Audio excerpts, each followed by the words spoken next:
जय जगन्नाथ समस्त को मोर प्रणाम। मो दीपा मुद्रा मोर ए क्लास को आपण समस्त को स्वागत।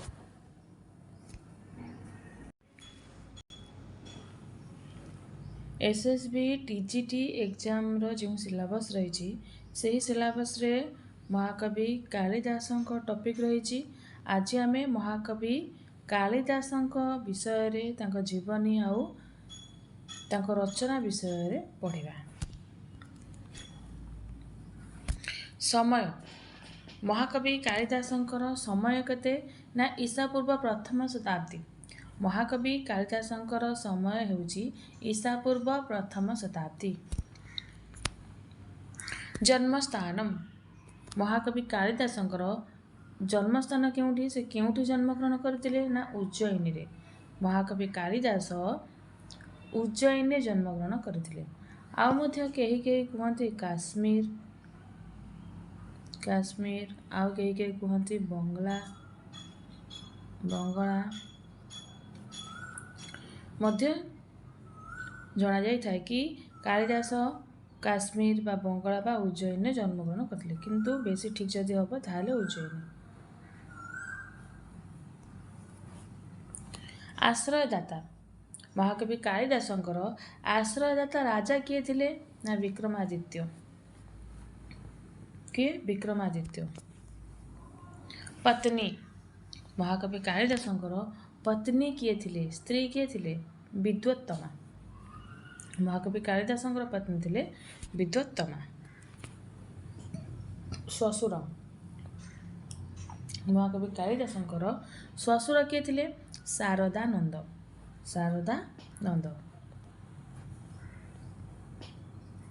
मित्र महाकवि कालिदासंकर मित्र किए थिले कुमार दास। ये कुमार दास किए थिले ना लंकाया राजा, लंकार राजा थिले।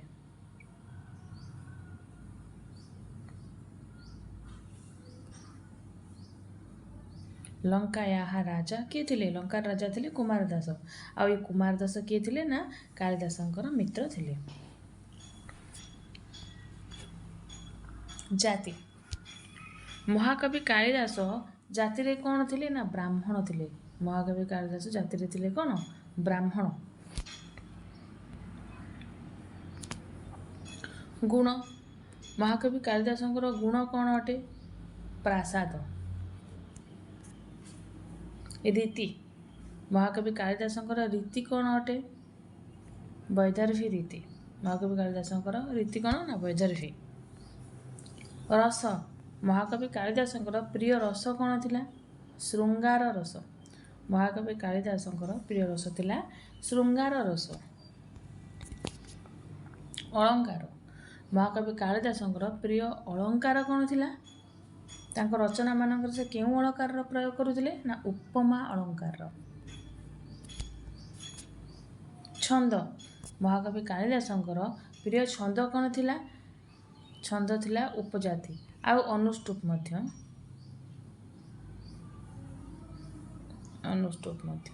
महाकवि कालिदासंकर प्रिय छंद थिला उपजाति आउ अनुष्टुप। उपासक महाकवि कालिदास केउ देवतांकर उपासक थिले केउ देवतांकर शिवस्य शिवंकर। महाकवि कालिदास कहार उपासक थिले ना शिवंकर उपासक थिले।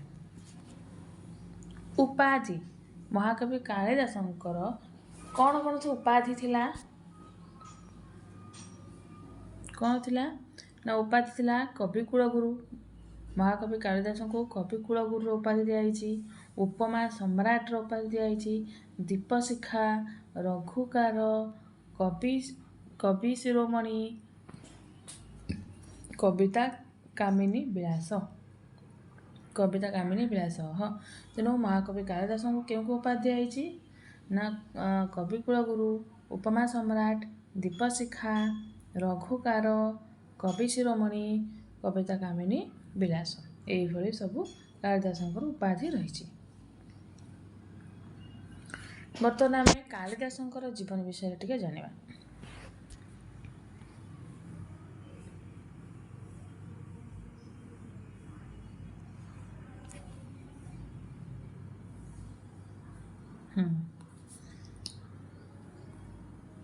एठू स्टार्ट करवा।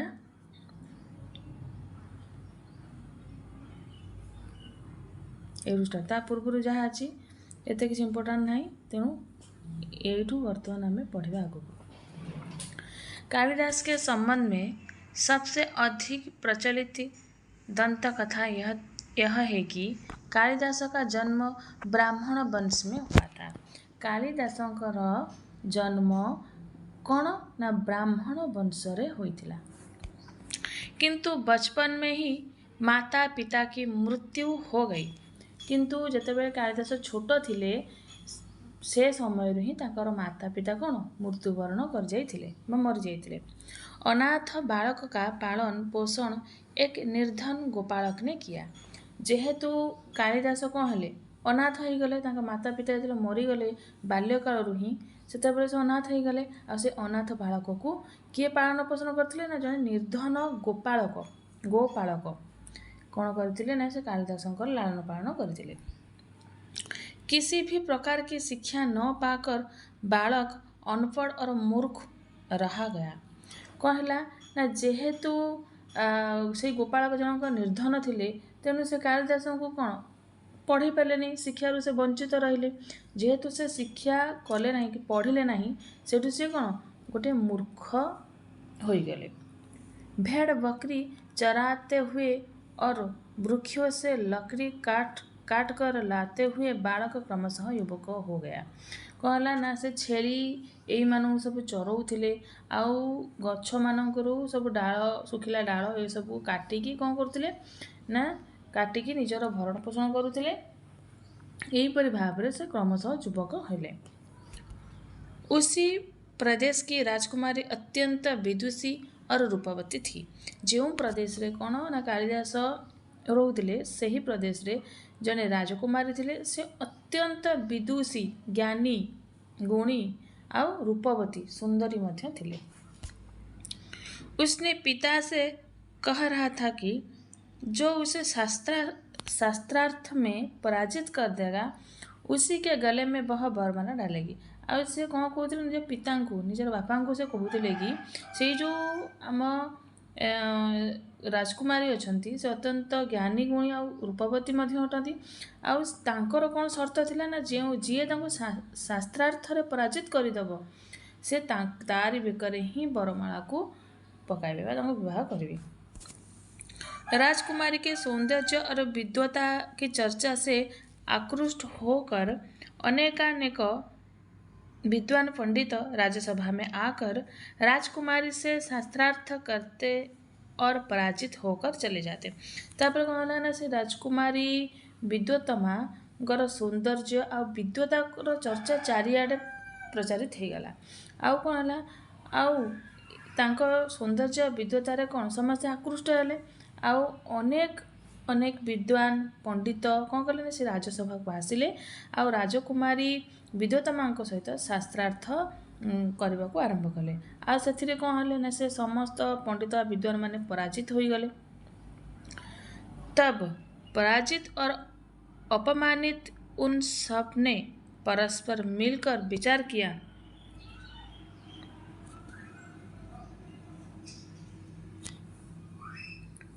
किया कि किसी भी उपाय से उस गर्विता राजकुमारी का विवाह किसी वज्र मूर्ख से कराने पर ही इस अपमान का प्रतिशोध होगा। सेठू जो सबू विद्वान माने पंडित माने राजसभा को आसिकी राजकुमारी सहित शास्त्रार्थ करुले आ शास्त्रार्थ पराजित हो गले। से जो विद्वान माने बा पंडित माने से माने निजको अपमानित मन कले। आउ से माने जेते जण आसीथिले विद्वान पंडित मैंने से माने मिसी गले। आ मिसिकी कौन विचार कले कि आमे किछि गोटे उपाय करिकी से जो गर्विता राजकुमारी विद्वतमा सहित कौन से गोटे वज्र मूर्खंकर ही विवाह करदेवा। तापर जाइए आम अपमान कौन हम आम अपमान प्रतिशोध नहीं पारिबा बोली से जो पंडित माने विद्वान माने परस्पर योजना कले। ऐसे मूर्ख की खोज में एक दिन उन्होंने वन में एक ऐसे युवक को देखा जो वृक्ष की जिस डाल पर बैठा था उसी को काट रहा था। तापर से जो पंडित माने जीवा समय रे गोटे जाइकी से कौन करुले ना से मूर्ख महामूर्खर खोज करुले महामूर्ख को खोजुले। तो सही समय से मैंने कौन देखिले ना गोटे दिन कथा से समस्त पंडित मैंने देखिले कि बण भितर गोटे एमती गोटे युवक को देखिले जी कि वृक्षर से ही डाल को भांगुला काटुला जो डाल से निजे बसी। उसे यह भी ज्ञात नहीं था कि डाल के कटते ही वह धरती पर गिर पड़ेगी। तेणु से मनीषटा एत मूर्ख थिला जे से एतिकी भी जान नथिला कि से जो डाल बसी से डाल को से हाणुची आउ जदि से डालटी हाणी हो ताले से डाल तो पड़ ता सहित से निजे मध्य पड़ो बोली से जानी नहीं। माने से केते मूर्ख थिले। उस युवक को अपना उपयुक्त पात्र समझकर वे पंडित जन उसे अपने साथ ले गए। से कौन है से युवक को से जो कालिदास को कौन कले ना से जो पंडित मैंने कौन भाविले यही ही उपयुक्त पात्र अटे। आउ से पंडित जन मैंने निज सहित नहीं गले। क्या कालिदास को नहीं गले निज सहित। उसे सुंदर लकड़ी से विवाह लड़की उसे सुंदर लड़की से विवाह का प्रलोभन दिया और समझाया कि सुंदर लड़की के सामने बोलना बिल्कुल नहीं, इशारे में ही बात करना। से जो पंडित लोक माने कौन कले ना से कालिदास को बुझाइले कि तत्ते आमे गोटे सुंदर झील सहित सुंदरी झील सहित विवाह करदेमु बोली प्रलोभन दिखाइले। क्या कालिदास को से पंडित माने प्रलोभन दिखेले। आउ कौन कहले ताको बुझाइले कालिदास कि सुंदर लड़की आगरे तो किछि भी कहबू नहीं, जहाँ इशारा रे ही कथबार्ता करिबू। जदि कालिदास किसी उत्तर दे देते ताले विद्वत्ता जानी देते कि गोटे मूर्ख बोली से कि विद्वान मैंने कहीदेले कि किछि कहबू ना, खाली इशारे रे कथबार्ता करिबू। युवक ने हामी भरली आउ से जो युवकटी से कालिदास जन को कौन कहले सी भी हाँ करदेले। पंडित जन के उपयुक्त वेशभूषा उस युवक को पहनाकर वे लोग राजसभा में गए। से पंडित जन कौन कले से पंडित लोक मैंने कौन कले ना से जो कालिदास को उपयुक्त वेशभूषा जमती जन विद्वान देखाଯିवे से भली वेशभूषा करदेले। आउ से युवक जन को से कालिदास को कौन कले राज्यसभा को नहीं गले। राजकुमारी से कहा कि ये उद्भट विद्वान है किंतु आजकल मौन व्रत धारण किया है। से कौन है ना से जो पंडित जन मैंने राजकुमार जी कहले कि ये उद्भट विद्वान अटंती आउ सी आजिकल कौन मौन व्रत धारण करिसेंती।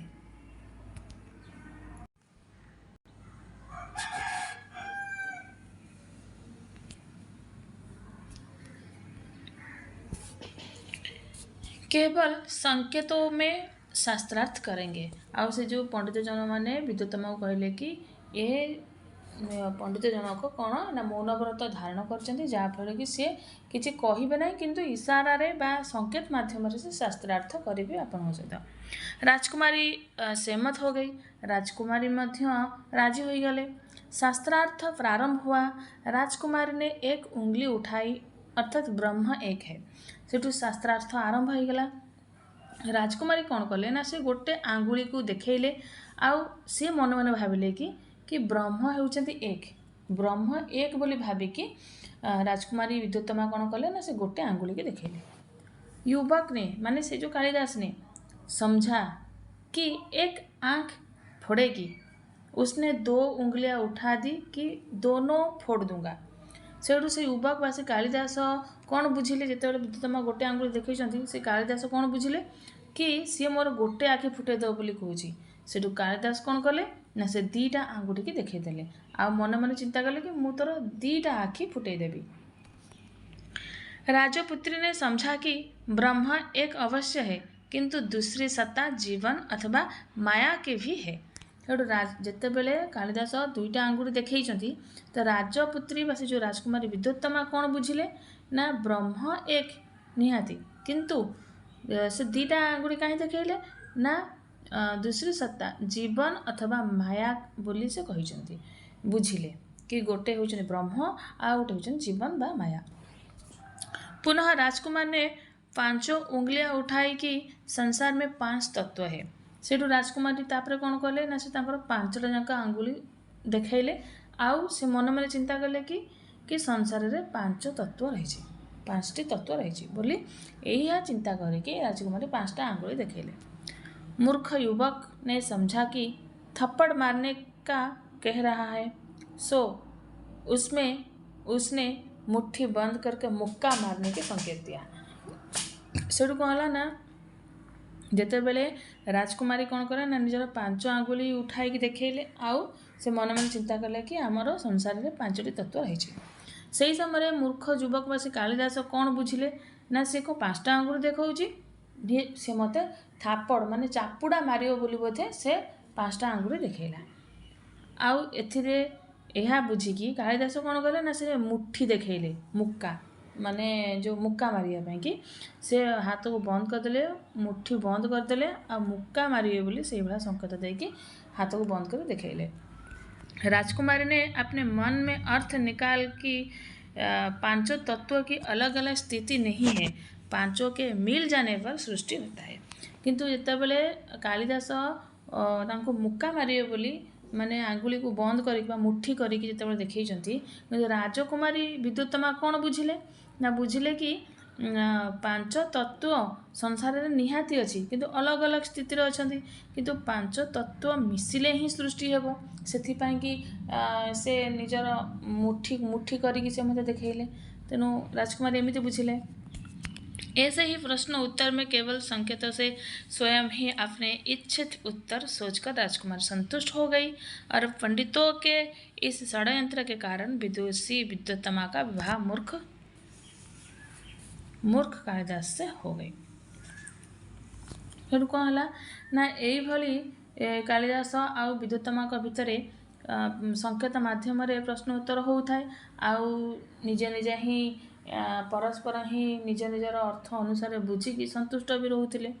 तेणु आउ पंडित मानक षड्यंत्र पूर्ण है आउ विदुषी विद्युत्तमा कौन है से मूर्ख कालिदास सहित विवाह करदेले। किंतु विवाह के पश्चात प्रथम रात्रि में ही पारस्परिक संवाद में विद्युत्तमा को पता चल गया कि उसका पति वज्र मूर्ख है। किंतु जितेबले विवाह हो गला विवाह परे प्रथम रात्रि रे ही जितेबले परस्पर विद्युत्तमा और कालिदास परस्पर संवाद कर कथबार्ता होती से समय विद्युत्तमा को जना पड़गला कि तांको स्वामी कालिदास जड़े वज्र मूर्ख अटंती महामूर्ख अटंती। क्रुद्ध होकर उसने पति को अपमानित करके घर से बाहर कर दिया और कहा कि यदि कुछ विद्वता प्राप्त कर सको तभी आना।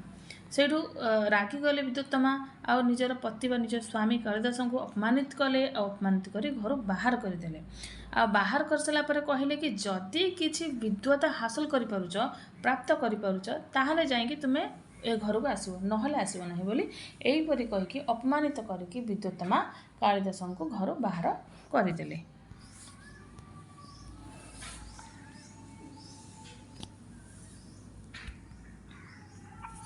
अपमानित कालिदास घर से निकल गया और वर्षों तक माँ काली का आराधना करके प्रसाद रूप में अनुपम वैदुष्य प्राप्त किया। सेठ कहला अपमानित कालिदास निजक बहुत अपमानित कले आउ जितेबले पत्नी घर बाहर करदे से बहुत दुखित हो जाते आउ से जाकि कौन कले ना वर्ष पर्यंत से माँ काली आराधना कले आ प्रसाद रूप से अनुपम वैदुष्य प्राप्त कले बा विद्वता को प्राप्त कले और माँ काली के नाम पर ही अपना नाम कालिदास रख लिया। आउ जेहेतु से माँ काली उपासना करी से विद्वता को प्राप्त कले से कि से माँ काली नाम अनुसार निजर नाम कालिदास रखिदेले। विद्वान होकर कालिदास घर आया और कहा अनावृतम द्वारम कपाटम देही। आउ विद्वान जितेबाला कालिदास जो माँ काली आशीर्वाद पाकि विद्वान हो गले पंडित हो गले सेठू कालिदास कौन कले निज घर को फेरी आसिले आ फेरी आसिकी कहते कि अनावृतम द्वारम कपाटम देही अर्थात घर के दरवाजा खोलो। सेठू कालिदास जाए कहूँ अनावृतम कपाटम द्वारम देही अर्थात तमें घर कबाट को खोलो। भीतर से पत्नी ने प्रश्न किया, अस्ति कश्चित बाग विशेषः। सेठू भीतर घर भीतर थाई पत्नी प्रश्न करुचंती, अस्ति कश्चित बाग विशेषः, अर्थात वाणी में कुछ विशेषता हुई क्या। कहते ही पत्नी के प्रश्न के 3 पदों को लेकर कालिदास ने 3 काव्य रचे, जिसके प्रारंभिक पद यह ही। कौन है ना, जितेबाला कालिदास पचारिचंती कि अनावृतम द्वारम कपाटम देही, से समय घर भितर थाई कि पत्नी विद्युत्तमा कहउछंती कि अस्ति कश्चित बाग विशेष। जितेबाला अस्ति कश्चित बाग विशेष कहिचंती, एही 3 पद को लेकिन कालिदास कौन है 3टी काव्य रचना कले। ये 3टी पद को लेकिन कालिदास 3टी काव्य रचना कले। कौन कौन थिला से सब? अस्ति रे अस्ति कश्चित बाग विशेष। तेणु अस्ति रे से कौन आरंभ करे ना, कुमार संभवम। कालिदास कुमार संभवम हूँ गोटे महाकाव्य, अटे कुमार संभवम महाकाव्य अटे। तेणु कालिदास कुमार संभव महाकाव्यर आरंभ में अस्ति शब्दर उल्लेख रखिले। कौन थे ना, अस्ति उत्तर श्याम दिशि देवतात्मा हिमालय नाम नागाधिराज, यहीपरि भाव श्लोकटा अच्छी प्रारंभिक मंगलाचरण। तेणु अस्ति आरंभ कले। आ कश्चित रे से कौन आरंभ कले ना, मेघदूतम। मेघदूतम हूँ गोटे खंडकाव्य है, गोटे खंडकाव्य था मेघदूत। तेणु मेघदूतम को से कश्चित आरंभ कले। कश्चित कांता विरह गुरुणा स्वाधि कारात प्रमत्त, एमती भाव से मेघदूतर प्रारंभिक श्लोक बा मंगलाचरण भाव में रचना आरंभ कले। आउ बाक्रे से कौन, रघुवंश गोटे महाकाव्य अटे। रघुवंश गोटे महाकाव्य अटे। आउ से बाग्रु रघुवंश महाकाव्यर आरंभ करचंती। बागार्थ विव संपृक्त बागार्थ प्रतिपत्ते जगत पितरो वंदे पार्वती परमेश्वर, यही भाव में थिला शायद। तेणु से बाग्रु स्टार्ट कले। तेणु यहीपरि भाव में अस्ति कश्चित बाग, ये 3टी पदरू से 3टी काव्यर आरंभ करथिले।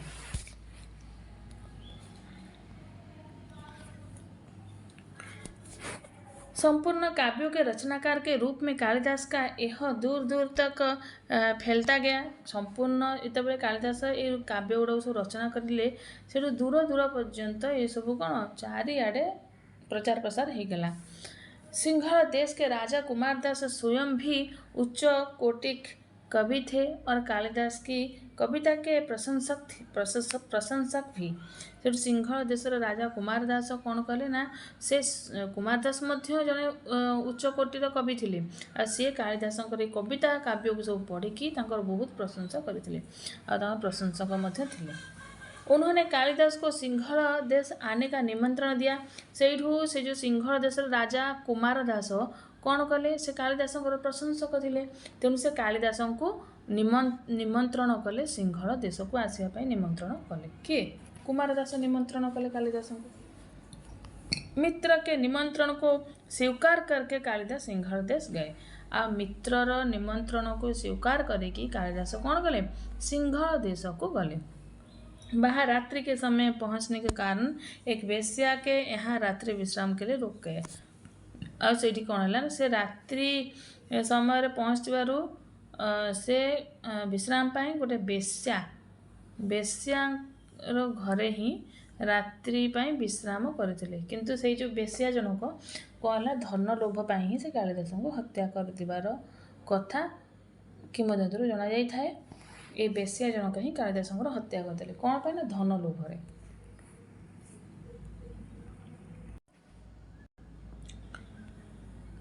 महाकवि कालिदास का नाम प्रत्येक संस्कृत अनुरागी का सुपरिचित नाम है। कालिदास का स्थिति काल भले ही संपूर्णतः निर्णीत न हो सका हो, किंतु यह सुनिश्चित है कि 7वीं शती ईस्वी तक उनके काव्यों की प्रसिद्धि भारत भर में प्रसारित हो चुकी थी और पिछले 200 वर्षों में तो कालिदास विश्व विख्यात हो चुके थे। एपरि भाव कालिदासंकर संक्षिप्त कालिदासंक विषय रे आमे संक्षिप्त भाव में जानिले कि कालिदासंक जीवन विषय आउ किपरि तांको जन्म ठाରୁ मृत्यु पर्यंत स्टोरी को आमे जानिले। तेणु वर्तमान जानिबा कोन तेनेदम वर्तमम वैदर्भम कालिदासन शोधितम कौन जी तेनेदम वर्तम वैदर्भम कालिदासन शोधितम अर्थात ये जो सुक्ति टिकु जो उक्ति टिकु किए कहिसंती ना दंडी कहिसंती। यही जो सुक्ति टिकु दंडी कहिसंती केउठी कहिसंती ना तांको द्वारा रचित अवंती सुंदरी कथारे केउठी अवंती सुंदरी कथा अवंती सुंदरी कथारे दंडी अवंती सुंदरी कथारे दंडी कालिदास को प्रशंसा करिकी कालिदास को प्रशंसा उद्देश्य रे एही सुक्ति को कहिसंती कोन तेनेदम वर्तम वैदर्भम कालिदासेन शोधितम। आउटे कोन सुक्ति रहिछि संचारिणी दीप शिखेव रात्रौ संचारिणी दीप शिखेव रात्रौ एठी कोन ना रघुवंश महाकाव्यर षष्ठ सर्गरे रघुवंश महाकाव्यर षष्ठ सर्ग है षष्ठ सर्गरे हे कालिदास को दीपशिखा उपाधि दि जाइए दीपशिखा उपाधि दि जाइए। रघुवंश महाकाव्यर षष्ठ सर्गरे कालिदास को दीपशिखार उपाधि दि जाइए संचारिणी दीपशिखेव रात्रौ। भासो हासः कवि कुलगुरु कालिदासो विलासः भासो हासः कवि कुलगुरु कालिदासो विलासः ये जो सुक्ति को किए कहिसंती जयदेव कहिसंती जयदेव कहिसंती ये सुक्ति को जयदेव कहिसंती केउथिरे कहिसंती ना जयदेव निज द्वारा रचित प्रसन्न राघवम रे कहिसंती प्रसन्न राघव नाटक रे कौन है ना जयदेव निज द्वारा रचित प्रसन्न राघव नाटक रे से कालिदास प्रशंसा रे कहिसंती भासो हासः कवि कुलगुरु कालिदासो विलासः। तापर कौन अछि आ गोटे सुक्ति शुभगा कालिदासस्य मंदाक्रांता प्रबल गति शुभगा कालिदासस्य मंदाक्रांता प्रबल गति यही सुक्ति को किए कहिसंती खेमेन्द्र कहिसंती किए खेमेन्द्र खेमेन्द्र खेमेन्द्र कहिसंती केउथिरे कहिसंती तांको द्वारा रचित सुब्रत तिलकरे हैला केउथिरे सुब्रत तिलक हैला खेमेन्द्र तांको द्वारा विरचित सुब्रत तिलकरे से कालिदास प्रशंसा रे सुक्ति को कहिसंती कौन कहिसंती शुभगा कालिदासस्य मंदाक्रांता प्रबल गति। नेक्स्ट उपमा कालिदासस्य एही सुक्ति को उक्ति को किए कहिसंती उद्भट कहिसंती उद्भट कहिसंती कालिदास प्रशंसा रे उद्भट ओ कहिसंती उपमा कालिदासस्य। नेक्स्ट मेघे माघे गतम वयः यही उक्ति को सुक्ति को किए कहिसंती मेघे माघे गतम वयः किए कहिसंती मल्लीनाथ कहिसंती टीकाकार मल्लीनाथ मल्लीनाथ कालिदास प्रशंसा रे कहिसंती मेघे माघे गतम वयः।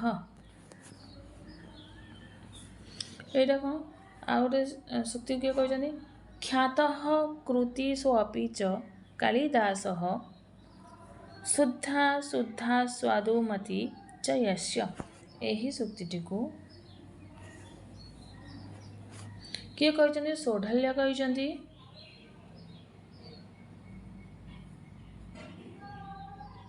सौढल्य कहिसंती केउथे कहिसंती ना उदयन सुंदरी कथा उदय सुंदरी कथा याम कथा रे है सौढल्य उदय सुंदरी कथा रे कालिदासଙ୍କ प्रशंसाରେ ଏହି ସୂକ୍ତିଟିକୁ କହିଛନ୍ତି। ଗଲା ପାଶ୍ଚାତ୍ୟ ଭୂମିର ଶାସକମାନେ ଏ ଦେଶକୁ ଆସିକି ସଂସ୍କୃତକୁ ଜାଣିବା ସଙ୍ଗେ ସଙ୍ଗେ କହିଲେ Kalidas is the Shakespeare of India. ପାଶ୍ଚାତ୍ୟ ଭୂମିର ଶାସକମାନେ ଏହି ଦେଶକୁ ଆସିକି ସଂସ୍କୃତକୁ ଜାଣିବା ସଙ୍ଗେ ସଙ୍ଗେ କ'ଣ କହିଲେ ନା Kalidas is the Shakespeare of India, ଅର୍ଥାତ୍ କାଳିଦାସ ହେଉଛନ୍ତି ଭାରତର ସେକ୍ସପିୟର।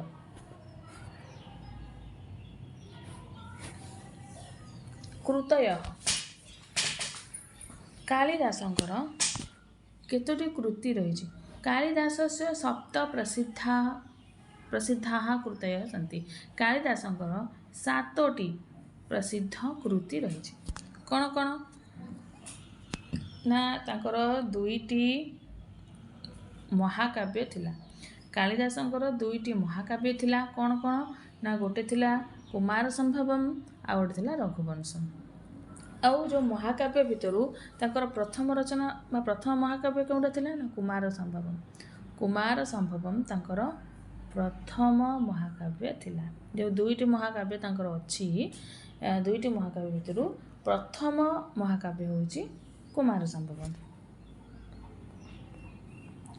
ତାପରେ ତାଙ୍କର ନାଟକ 3ଟି ନାଟକ ଥିଲା। କ'ଣ ମାଳବିକାଗ୍ନିମିତ୍ରମ୍, ବିକ୍ରମୋର୍ବଶୀୟମ୍, ଅଭିଜ୍ଞାନ ଶକୁନ୍ତଳମ୍। 3ଟି ନାଟକ ଥିଲା। ତେଣୁ ଏହି 3ଟି ନାଟକ ମଧ୍ୟରୁ ମାଳବିକାଗ୍ନିମିତ୍ରମ୍ ନାଟକଟି ହେଉଛି ତାଙ୍କର ପ୍ରଥମ ନାଟକ ଅଟେ। ପ୍ରଥମ ନାଟକ ଯେଉଁ 3ଟି ନାଟକ ଥିଲା ତାଙ୍କର ପ୍ରଥମ ନାଟକ ଥିଲା ମାଳବିକାଗ୍ନିମିତ୍ରମ୍। ତାପରେ ସେ ଦ୍ୱିତୀୟ ନାଟକ ଲେଖିଥିଲେ ବିକ୍ରମୋର୍ବଶୀୟମ୍। ତାପରେ ତୃତୀୟ ନାଟକ ଲେଖିଥିଲେ ବା ଶେଷ ନାଟକ ଥିଲା ଅଭିଜ୍ଞାନ ଶକୁନ୍ତଳମ୍। ତେଣୁ 2ଟି ମହାକାବ୍ୟ ଆଉ 3ଟି ନାଟକ ଜାଣିଲେ 5 ହେଲା, ଆଉ 2ଟି ହେଲେ 7 ହେବ। ଆଉ କ'ଣ ନା ତାଙ୍କର 2ଟି ଗୀତିକାବ୍ୟ ବା ଖଣ୍ଡକାବ୍ୟ ଥିଲା। କ'ଣ ଋତୁ ସଂହାରମ୍, ମେଘଦୂତମ୍ ହେଲା।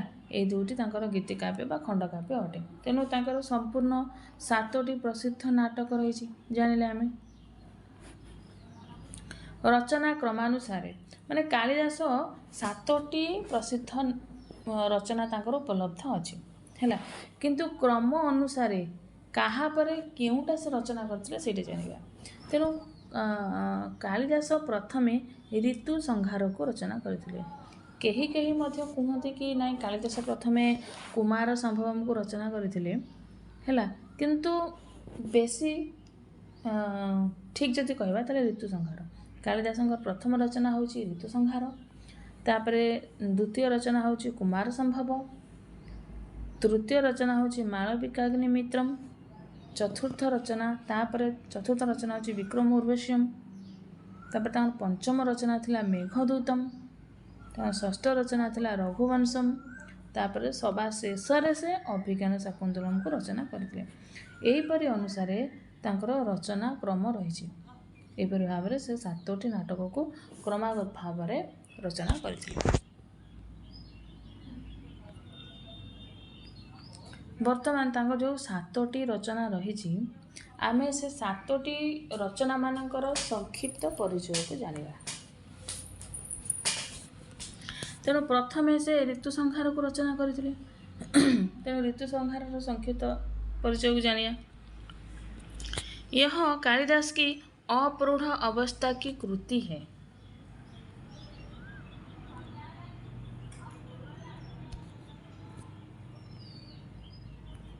ऋतु संहारम कौन, यह कालिदास की अप्रौढ़ अवस्था की कृति है। ये जो ऋतु संहार जो रही गीति काव्यटी रही ये ऋतु संहारटी हूँ कालिदास अप्रौढ़ अवस्थार रचना। अप्रौढ़ कहले जोड़ा कि माने अपरिपक्व अवस्था बा भल से विकास न करिथिबा अवस्था, से ही अवस्था रे ही से ऋतु संहार को रचना करथिले। इसमें 6टी सर्ग आउ 144 श्लोक रही। ये जो ऋतु संहार रे केतोटी सर्ग रही, 6टी सर्ग रही आउ 144टी श्लोक रही। इन 6 सर्गों में 6 ऋतुओं का क्रमशः वर्णन है। आउ ये जो 6टी सर्ग रही ये 6टी सर्गरे 6टी ऋतुर क्रमगत भाव में वर्णना देखा मिले जमीक प्रथम सर्गरे ग्रीष्म ऋतुर वर्णना है, द्वितीय सर्गरे वर्षा ऋतुर वर्णना है, तृतीय सर्गरे शरत ऋतुर वर्णना, चतुर्थ सर्गरे हेमंत ऋतुर, आउ पंचम ऋतुरे शिशिर बा शीत ऋतुर, आउ षष्ठ सर्गरे बसंत ऋतुर वर्णना देखा मिले। यहीपरि भाव में 6टी सर्गरे 6टी ऋतुर क्रमगत भाव में वर्णना होइछि। इनका क्रम है से क्रम कौन थिला ना ग्रीष्म वर्षा शरत हेमंत शीत बसंत यहीपरि 6टी ऋतु रही आउ से 6टी सर्ग रखिछन्ति। संस्कृत साहित्य में केवल यही ग्रंथ है जिसमें 6 ऋतुओं का पूरे विवरण के साथ वर्णन है। कहते कि संस्कृत साहित्य जगत रे यहीटा ही गोटे ग्रंथ अटे जो कि 6टी ऋतुर पूरा विवरण भाव में वर्णना देखा मिले। एक के बाद दूसरी ऋतु आती है, प्रकृति में नवीनता आती है, जीवन में उल्लसित होता है, प्रेमी प्रेमिका उत्फुल्लित होते हैं और प्रत्येक ऋतु का उपभोग करते हैं है। आउ कौन कही ना गोटे पर गोटे ऋतुर आगमन होइछि, प्रकृति में नवीनता आसी, जीवन में उल्लसित होइछि, प्रेमी प्रेमिका माने उत्फुल्लित हो जाइछन्ति और प्रत्येक ऋतु को उपभोग करुछन्ति।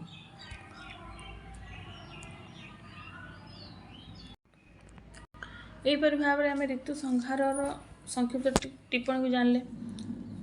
तापर रही कौन ना कुमार संभवम तांकर सेकेंड रचना थिला कुमार संभवम। तेणु कुमार संभवम रे कौन संक्षिप्त कथावस्तु रही कि जानिबा सब संक्षेप ही जानिबा। यही सब कालिदासंकर जेते सब रचना रही से सब रचना उपरे विस्तृत भाव में वर्णना करिकी वीडियो अपलोड सरी मो चैनल रे। जदि देखी ना निश्चित भाव में सर्च कर देखिए। बर्तमान आम खाली संक्षेप जानिबा। तेणु कहीं मानते कुमार संभव कालिदासंकर प्रथम रचना अटे।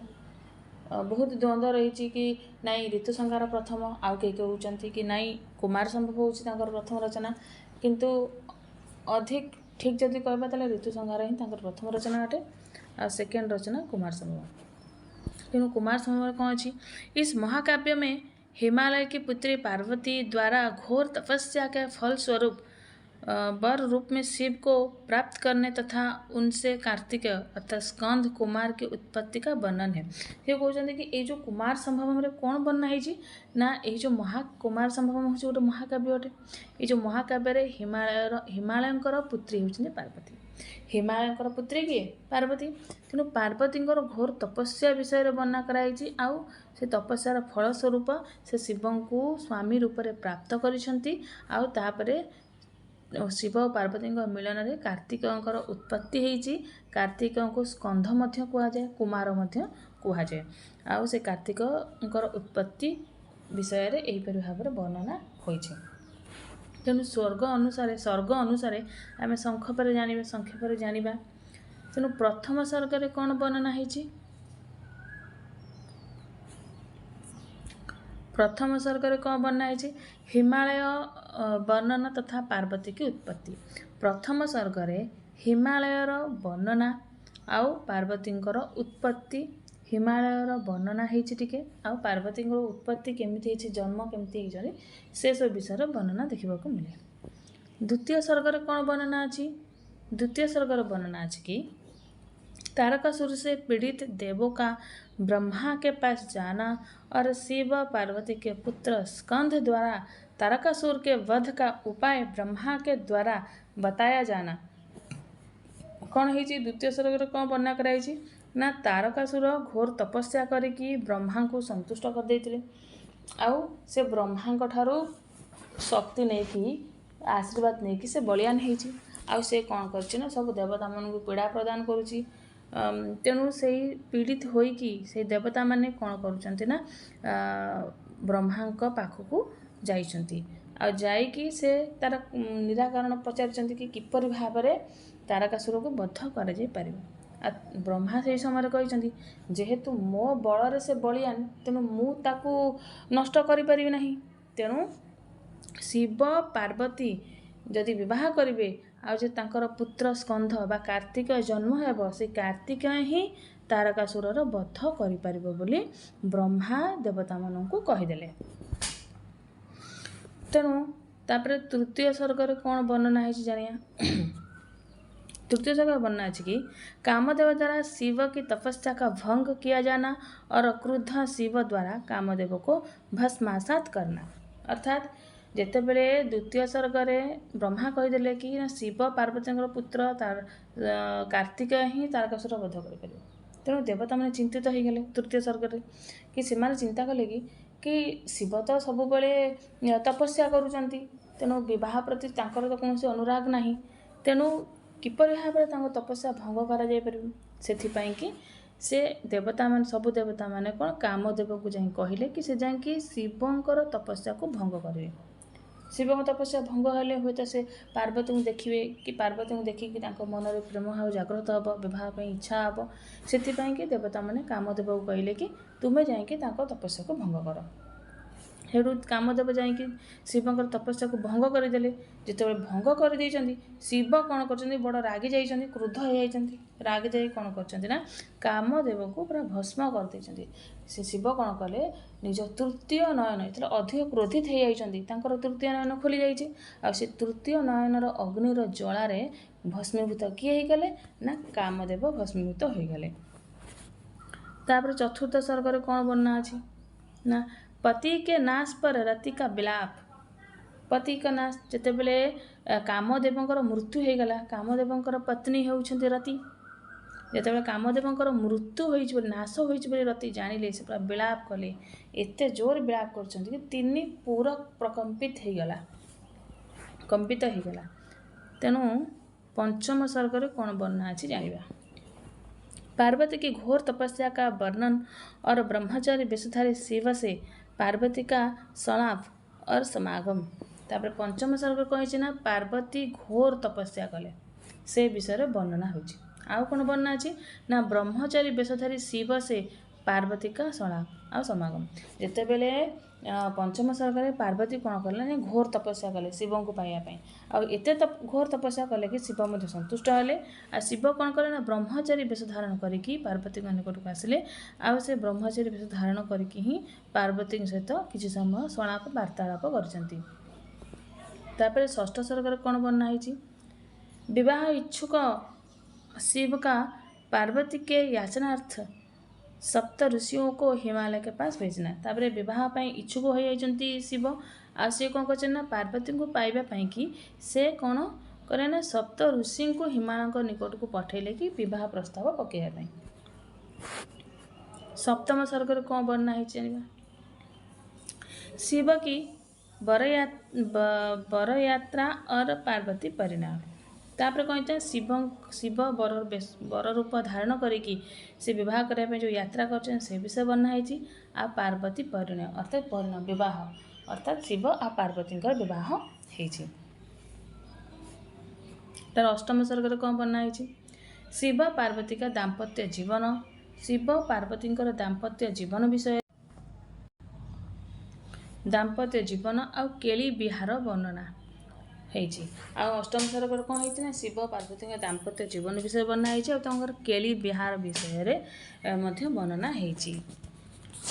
कुछ विद्वान केवल 8 सर्गों के ही कालिदास की रचना मानते हैं। किछि विद्वान अच्छी सी केवल ये जो प्रथम 8टी सर्ग रही से 8टी सर्ग पर्यंत ही कालिदास रचना बोली मानुंट आउ कहते आमर कुमार संभव टोटाल 17टी सर्ग रही तेणु 17टी सर्ग भितर 8टी सर्ग कालिदास बोली विद्वान मैंने मानुंट कारण प्रथम रु अष्टम पर्यंत जो रचना होती छंदगत अलंकारगत सबू कौन सठिक भाव में सुंदर भाव में स्पष्ट भाव में वर्णना होती किंतु नवम सर्ग रु सप्तदश सर्ग पर्यंत जो रचना होती छंद अलंकारगत त्रुटि देखा मिलूँ जहाँफल कि विद्वान मान कहते शायद अष्टम सर्ग पर्यंत कालिदास रचना अटे तापर हुए कालिदास रचना न हो पारे ये भाव में किसी विद्वान मानुंट।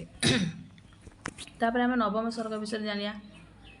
नवम सर्ग कौन वर्णना अच्छी ना दाम्पत्य सुखानुभव करते हुए विविध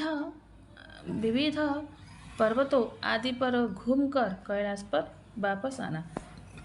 दाम्पत्य जीवनर सुख को अनुभव करिसेंती विभिन्न पर्वत को भ्रमण करिकी से पुणी कैलाश को फेरी आसुँच कारण कैलाश ही तो शिव रुहति ना से कैलाश फेरी आसुँच। दशम सर्गर कौन वर्णना है जानिया। कार्तिकेय बा कुमार बा स्कंध का गर्भ में आना। तापर दशम सर्गर कौन है ना पार्वती गर्भवती होती। एकादश सर्गर कौन वर्णना अच्छी कुमार जन्म तथा कुमार का बाल्य वर्णना। कुमार अर्थात कार्तिकेय जन्म हो जाइछन्ति कार्तिक जन्म हो जाइछन्ति एवं कौन कार्तिकेय जन्म होइछन्ति आउ तांकर बाल्य वर्णना होइछि बाल्य कालर वर्णना सब यही एकादश सर्गर ही होइछि। तापर द्वादश सर्गर कौन वर्णना अछि कुमार का सेनापतित्व। तापर द्वादश सर्गर कुमार बा जो कार्तिकेय सेनापतित्व को ग्रहण करिसेंति सेनापतित्व नहीं। तापर त्रयोदश सर्गर कौन वर्णना होइछि कुमार द्वारा सैन्य संचालन कुमार बा कार्तिक द्वारा सैन्य संचालन विषय वर्णना होइछि। चतुर्दश सर्गर कौन वर्णना होइछि देवसेना का आक्रमणार्थ प्रयाण आउ देवसेनाकर आक्रमणर प्रयाण विषय वर्णना होइछि। पंचदश सर्गर कौन वर्णना होइछि देवासुर सैन्य संघर्ष देव आउ असुरंकर सैन्य मध्य संघर्ष होइछि। आउ षोडश सर्गर कौन वर्णना कराइछि युद्ध वर्णना से देव और असुर भितर जो युद्ध होइछि से विषय वर्णना कराइछि विस्तृत भाव में। आउ अंतिम सर्ग बा सप्तदश सर्गर कौन बना तारकासुर बद्ध शेष कही ना तारकासुर बद्ध होइछि से मृत्युवरण करिसेंति। एहीपरि भाव में आमे कुमार संभवम महाकाव्यर संक्षिप्त परिचय जानिले। तापर तांकर तृतीय रचना थिला नाटक मालविकाग्निमित्रम तेणु आम बर्तमान मालविकाग्निमित्रम नाटकर संक्षिप्त परिचय को जानिया। मालविकाग्निमित्रम गोटे नाटक अटे कालिदासंकर गोटे नाटक अटे मालविकाग्नि नाटकटर संक्षिप्त कथावस्तु जानिया। इसमें 5 अंकों में मालविका और अग्निमित्र के प्रणय और विवाह का वर्णन है। ये जो मालविका अग्निमित्र नाटक रे 5टी अंक रही आउ एथिरे अग्निमित्र होउछन्ते नायक मालविका होउछन्ते नायिका। एठी मालविका और अग्निमित्रंकर प्रणय प्रेम कहानी विषय रे आउ तांको विवाह वर्णना होइछि। मालविका विदर्भ राजपुत्र माधवसेन की बहन है। मालविका किए ना से विदर्भर राजपुत्र माधवसेनकर भौणी थिले मालविका हैला। मालविका किए थिले ना विदर्भ राजपुत्र माधवसेनकर भौणी थिले मालविका। दायादो द्वारा राज्य अपहृत होने पर अमात्य सुमति मालविका को सुरक्षित रखने के लिए छिपा कर लाता है। तो दायोदो का द्वारा राज्य अपहृत होने पर अर्थात जो दायोदो माने निज संपर्कीय बा आत्मीयजन जो माने से संपर्कीय माने को द्वारा राज्य को अपहृत करनेबारु अमात्य सुमति अमात्य माने मंत्री सुमति कौन कले ना मालविका को सुरक्षित रखिया पाई कि से ताको लुचेई की नहीं गले। आउ वन में डाकुओं के द्वारा सुमति की हत्या कर दी जाती है और मालविका राजा अग्निमित्र की महारानी धारिणी के भाई वीरसेन को प्राप्त हुई। तापर कहे जिते बेले कि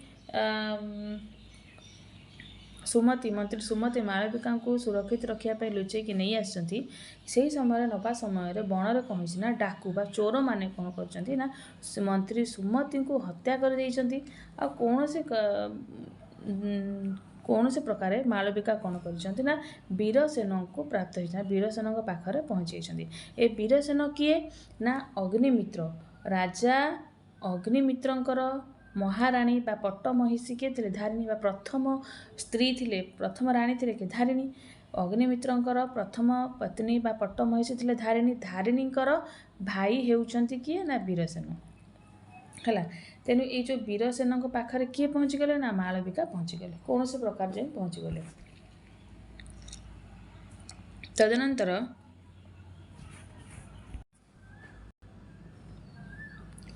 मालविका दासी के रूप में धारिणी के पास रहती है और राजा अग्निमित्र उस पर अनुरक्त हो जाते हैं। तेणु मालविका कौन कले ना दासी रूप जाए धारिणी पाखे रहिले आउ राजा अग्निमित्र कौन कले से जो मालविका प्रति अनुरक्त हो गले। अर्थात अग्निमित्र किए ये धारिणी स्वामी होउछन अग्निमित्र। ये अग्निमित्र ये मालविका को देखिकी अनुरक्त हो गले बा आसक्त हो गले। तेणु वर्तमान अंक अनुसार जमी 5टा अंक रही मालविका अग्निमित्र नाटक। तेणु अंक अनुसार आम संक्षिप्त परिचय को जाना। प्रथम अंक कौन वर्णना कराई? प्रथम अंक वर्णना है कि मालविका राजा अग्निमित्र के रानी धारिणी की सेविका है। ये मालविका को किए अटंती ना राजा अग्निमित्र रानी बा प्रथम पत्नी बा पट्टमहिषी धारिणी सेविका थिले किए मालविका। धारिणी मालविका को संगीत नृत्य आदि सिखाने के लिए नाट्याचार्य गणदास को शिक्षक नियुक्त करती है। तार धारिणी कौन कले ना जो मालविका को संगीत नृत्य ये सबू शिखा उद्देश्य रे नाट्याचार्य गणदास पाखरे कौन कले नियुक्त करदे। गणदास ताले मालविका शिक्षक हेले संगीत नृत्य शिखेबे। धारिणी जाके नियुक्त करदे।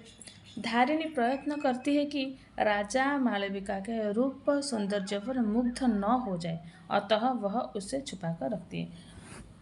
धारिणी कौन चाहूले? धारिणी देखुले कि मालविका अत्यंत सुंदरी अटंती, सौंदर्यपूर्ण नायिका अटंती। तेणु काले राजा अग्निमित्र मालविका रूप लावण्य मुग्ध होइजिबे यह डरिकी धारिणी कौन कले ना सब राजा दूरे रखिले, लुचेक रखिले। से गणदास निकट पठेदेले कि तू जा सेठी संगीत नृत्य शिखिबू, पठेदेले। एक चित्र में राजा मालविका को देख लेता है और उस पर मुग्ध हो जाता है। तापर कौन है गोटे दिन गोटे चित्र को राजा अग्निमित्र देखीदेले। सेठी मालविका चित्र थिला। से मालविका देखिकी से मुग्ध हो गले। विदूषक मालविका को अग्निमित्र के सामने लाने की योजना बनाता है। तेणु विदूषक किए? विदूषक हास्य प्रेमी अटंती, जे कि नाटक में हास्य रस सृष्टि करता, हस कथा कही था। तेणु विदूषक थे राजा मित्र। तेणु विदूषक कौन कले ना मालविका को अग्निमित्र सामने आने निकट को आने योजना बनवा आरंभ कले। तदनुसार नाट्याचार्य गणदास और हरदत्त में योग्यता विषय विवाद हुआ। फिर गोटे दिन कथा कौन है नाट्याचार्य गणदास किए ना जी मालविका को नृत्य संगीत शिक्षा देते। तेणु गणदास आउ जड़े सेमती पंडित बा नाट्याचार्य थे हरदत्त। यही गणदास और हरदत्त मध्य योग्यता को लेकिन विवाद हो गला। निर्णय होता है कि भगवती कौशिकी एक सन्यासिनी की अध्यक्षता में दोनों नाट्याचार्य अपनी शिष्यों के द्वारा अभिनय कला प्रदर्शन करवाएंगे। से कौन है जिते बड़े गणदास और हरदत्त मध्य योग्यता को लेकिन विवाद है तो ताकू समाधान करने कि भगवती कौशिकी जड़े सन्यासिनी थे। से भगवती कौशिकी को अध्यक्षता भाव में रखिले। आउ कहले कि से जो गणदास आउ हरदत्त जो शिष्य मैंने रही से शिष्य मैंने अभिनय कला नृत्य संगीत जहाँ भी जानते प्रदर्शन करेंगे। जो शिष्यटी जो पक्षर शिष्यटी भल अभिनय कर नृत्य संगीत कर तेणु से शिष्यटी जीत सी जीतला माने तार गुरु जी हो गणदास हो बा हरदत्त हो सी जीत। तेणु धारिणी इस प्रदर्शन को रोकना चाहती है। धारिणी ये प्रदर्शन रोकिया बहुत चेष्टा कले। कारण जदि मालविका आसिक मालविका थे गणदास शिष्य तेणु ये जदि स्पर्धा हम ताले निहाती मालविका आसिक नृत्य करेंगे। आ नृत्य कला मैंने समस्त देखिए, राजा देखिए। राजा देखिले मैंने निहाती मुग्ध होइथिबे कारण मालविका बहुत सुंदरी थे। परंतु असफल रहती है। किंतु कौन है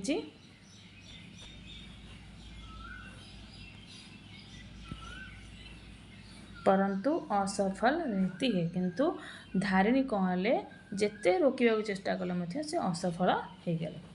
तापर अंक 2 द्वितीय अंकर कौन वर्णना है जानिबा। मालविका की नाट्य कला का प्रदर्शन होता है। तेणु मालविका निजर नाट्य कला को प्रदर्शन करिसेंती। गणदास विजयी घोषित होते आ गणदास विजयी गले जेतेबेले मालविका गणदासंक साइट रे मालविका नाचिले नाट्यकला प्रदर्शन कले आ हरदत्त साइड तांको शिष्य जी होते सी निज नाट्यकला प्रदर्शन कले किंतु सेठरे जीतिले किए ना गणदास विजयी हेले अर्थात मालविका ही जीतिले जहाँफल गणदास विजयी हो गए। राजा मालविका पर मंत्रमुग्ध होते हैं और उसे विषवृक्षा हुआ काम का बाण कहते हैं। विदूषक से उसकी प्राप्ति के लिए प्रयत्न करने को कहते हैं। सेठू राजा जो मालविका को देखी से पूरा मंत्रमुग्ध हो जाती निजर करने बहुत चेष्टा कर विदूषक को कहते कि जेमिति भाव प्रयत्न कर कि केमिति भाव से मालविका को प्राप्त करें से विदूषक को कहते। तापर तृतीय अंकर कौन वर्णना है जानिया। तृतीय अंकर वर्णना है कि अग्निमित्र और मालविका का अनुराग प्रकट हो जाता है। तापर अग्निमित्र और मालविका अनुराग प्रकट होइछि। छोटी रानी इरावती के आदेश अनुसार राजा प्रमोद बन जाती है। तार छोटी रानी अर्थात जो अग्निमित्र पट्ट महिषी प्रथम रानी थिले कि धारिणी आ द्वितीय रानी थिले माने जे छोटी रानी माने द्वितीय रानी बा सान रानी किए थे इरावती माने दीटा स्त्री अलरेडी अच्छा। प्रथम धारिणी सेकेंड नंबर इरावती पुणी से तृतीय नंबर भल पाइले मालविका को। तेणु इरावती आदेश अनुसार राजा प्रमोद वन को जाइछन्ति। पैर में चोट के कारण रानी धारिणी अशोक की दोहद पूर्ति के लिए नहीं जाती है और वह अपने स्थान पर मालविका को इतरर्थ भेजती है। तापर कौन है से जो अशोक गोड़े कौन प्रकार क्षत होइथिबारु बा धारिणी गोड़े कौन प्रकार क्षत होइथिबारु से अशोकर दोहद पूर्ति पाई कि जाई पारले नहीं आ से कौन कले निज स्थान रे से मालविका को पठाईदेले से स्थान को से वन को पठाईदेले। राजा और मालविका का मिलन होती है। से राजा आसछन्ति इरावती डाकछन्ति बोली आ सेठी मालविका मध्य निज कार्य पाई जाइछन्ति आ दुई जनकर मिलन होइछि। इरावती आकर विघ्न डालती है और राजा को बुरा भला कहती है। सही समय इरावती आसी पहुँच जाइछन्ति जेतेबेले मालविका और राजा को से एकाठी देखिछन्ति तेणु से कौन करछन्ति ना रागी जाइछन्ति और राजा को बुरा भला करके बहुत किछि कथा कहिछन्ति।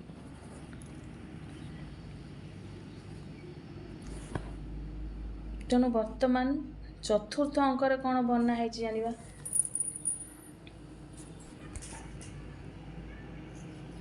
क्रुद्ध होकर रानी धारिणी मालविका और उसकी सखी बकुला बालिका को जेल में डाल देती है। सेठू जेतेबेले इरावती कथा जानले इरावती जाइए धारिणी की कही देछन्ति आ धारिणी यह शुनिक प्रबल रागी जाइछन्ति गोटे दासीर प्रेम राजा पड़ी जाइछन्ति तेणु रागी जाइछन्ति आ से कौन कले ना मालविका आ मालविका सखी थिले किए बकुला बालिका तेणु ए दी जन जान से बंदी बनई देले किए धारिणी। विदूषक सांप से काटे जाने का बहाना बनाकर धारिणी की सर्प मुद्रा युक्त अंगूठी प्राप्त करता है और उसे दिखाकर मालविका और उसकी सखी को मुक्त कर देता है। तार विदूषक नाटक जाई करछन्ति ना कौन ना साप काटुची बोली कामुड़ देछि बोली जाई बहाना करे कि धारिणी पाखरे जो सर्प मुद्रा युक्त अंगूठी बा मुद्रिका थिला मुदिटा थिला ताको प्राप्त कर देछन्ति के विदूषक प्राप्त करिकी से मुद्रिका को देखैकी कि से मालविका आ सखी बकुला बालिका को मुक्त कर देछन्ति। तेणु वर्तमान आम अंतिम अंक बा पंचम अंकर कथावस्तु जानिया। इस अंक में विदर्भ देश में आई हुई दो सेविकाओं से मालविका का परिचय प्राप्त होता है। तापर कह विदर्भ देश दुई जन सेविका आसछन्ति आ सेविका कथबार्तार जना पड़ी कौन मालविका प्रकृत परिचय जना पड़ी कि से मालविका जन दासी नुहति से जन राजकुमारी अटंती किंतु कौन सी खराब समय होइथिबारु से दासी भाव में आसिक रही। तेणु जितेबले धारिणी ए विषय सब जानीगले कि मालविका जन राजकुमारी अटंती पूरा विवरण ज्ञात होने पर रानी धारिणी की अनुमति से राजा अग्निमित्र और मालविका का विवाह हो जाता है। फिर जिते धारिणी जानते कि मालविका जड़े राजकुमारी अटंती तेणु विवाह योग्य अटंती से धारिणी आउ बेसी मना न करिकी से राजी हो जाइछंती। अनुमति क्रमे राजा अग्निमित्र कौन कर से धारिणी को विवाह कर से क्या विवाह कर मालविका को विवाह कर धारिणी को अनुमति मालविका को विवाह कर तेणु राजा अग्निमित्र प्रथम पत्नी बा पट्टमहिषी थी धारिणी सेकेंड पत्नी थी इरावती आउ तृतीय से विवाह कले मालविका। यहीपरि भाव में आम मालविका अग्निमित्र संक्षिप्त परिचय कथावस्तु जानिले। तेणु तापर जो वर्णना थिला कालिदासंकर विक्रम उर्वशी। तेणु वर्तमान में विक्रम उर्वशी नाटकर संक्षिप्त परिचय कथावस्तु जानिबा। यह कालिदास का द्वितीय नाटक है। कालिदास तीनटा नाटक रचना करते। प्रथम नाटक था मालविका अग्निमित्रम, तेणु द्वितीय नाटक था विक्रम उर्वशीयम आ तृतीय नाटक था अभिज्ञान शकुंतलम। यह 5 अंकों में त्रोटक नाटक उपरूपक है। से कहते ये जो विक्रम उर्वशीयम रे 5टी अंक रही यह एक नाटक आ त्रोटक मध्य कहुए। इसमें राजा पुरुरवा विक्रम और उर्वशी नामक अप्सरा के प्रणय कथा वर्णित है। यही जो विक्रम उर्वशी नाटकटी राजा पुरुरवा को विक्रम कहुए। तेणु राजा पुरुरवा और उर्वशी अप्सरा थे। अप्सरा उर्वशी प्रणय प्रेम कहानी विषय वर्णना देखा मिले है। तेणु पुरुरवा होउछंती नायक आ उर्वशी होउछंती नायिका।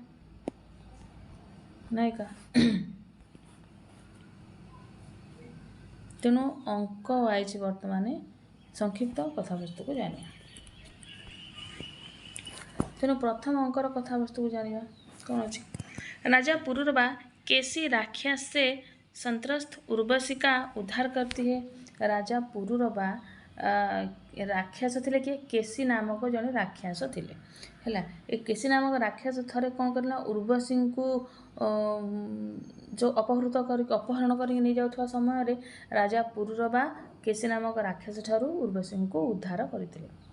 उर्वशी की सौंदर्य राजा के पराक्रम के कारण वे दोनों एक दूसरे पर मुग्ध हुए। एवं उर्वशी सौंदर्य देखी राजा पुरुरवा मुग्ध हो गले।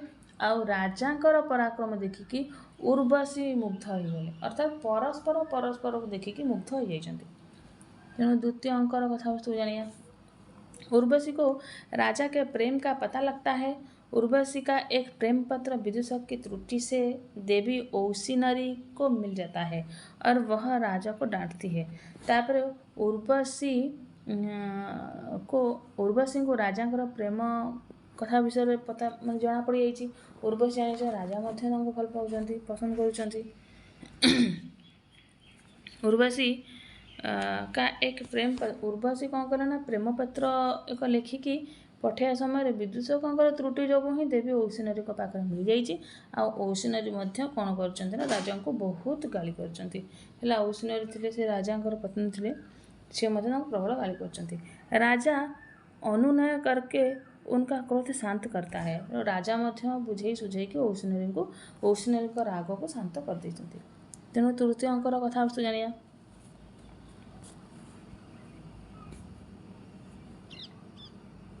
कौन ना भरत मुनि द्वारा निर्देशित एक नाटक में उर्वशी पुरुषोत्तम विष्णु के नाम के स्थान पर पुरुरवा का नाम ले लिया।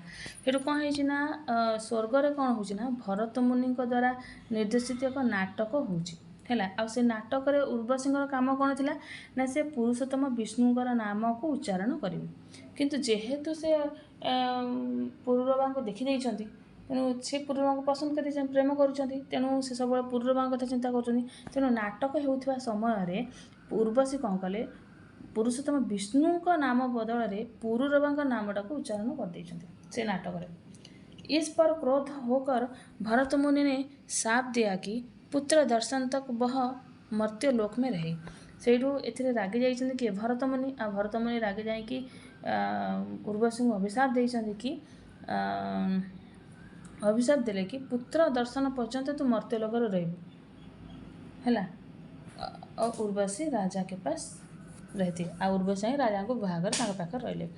तेणु पुत्र दर्शन अर्थात जो राजा मर्त्य को जीवे राजा सहित बह हम मिलन हे और पुत्र संतान उत्पत्ति हम।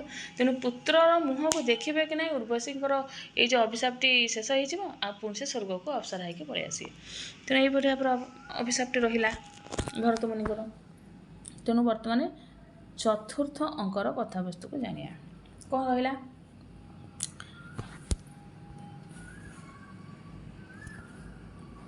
राजा एक विद्याधर कुमारी को देखकर मुग्ध हो जाते हैं। से कौन है ये जो चतुर्थ अंकर कथावस्तु हम पढ़ुं चतुर्थ अंकर कौन है ना राजा पुरुरवा कौन विद्याधर कुमारी जन को देखिले विद्याधर कुमारी को देखिकी मुग्ध हो गले। एक से उर्वशी देखिए मुग्ध होती बहुत भी करदे आपर कौन है से विद्याधर कुमारी को जन को देखते और देखिक मुग्ध होती। इस पर क्रुद्ध होकर उर्वशी कार्तिक के गंधमादन उपवन में चली जाती है। यह देखिकी यह शुणिकी रागी गले कि उर्वशी रागी गले कि राजा पुरुरवा आउ गोटे झील को देखिकी पुणी आसक्त हो गले।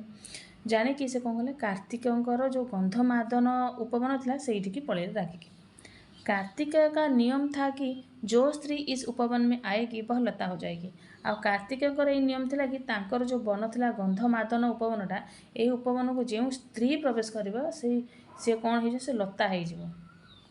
तेणु उर्वशी भी लता के रूप में परिवर्तित होते और उर्वशी जेहेतु से वन में प्रवेश कर तेणु से लता हो। राजा अत्यंत शोक करता है। राजा अत्यंत दुख प्रकाश कले। आकाशवाणी होती है कि संगमनीय मणि को लेकर लता रूप उर्वशी का आलिंगन करने पर वह अपने पूर्व रूप को प्राप्त हो जाएगी। सेठू आकाशवाणी से समय है कि संगमनीय मणि को लेकिन जदि से लता रूप उर्वशी को आलिंगन कर से पुणी पूर्व अवस्था को फेरी आसवे। ऐसा ही करने का राजा लता को पुनः उर्वशी के रूप में परिवर्तित कर लेती है।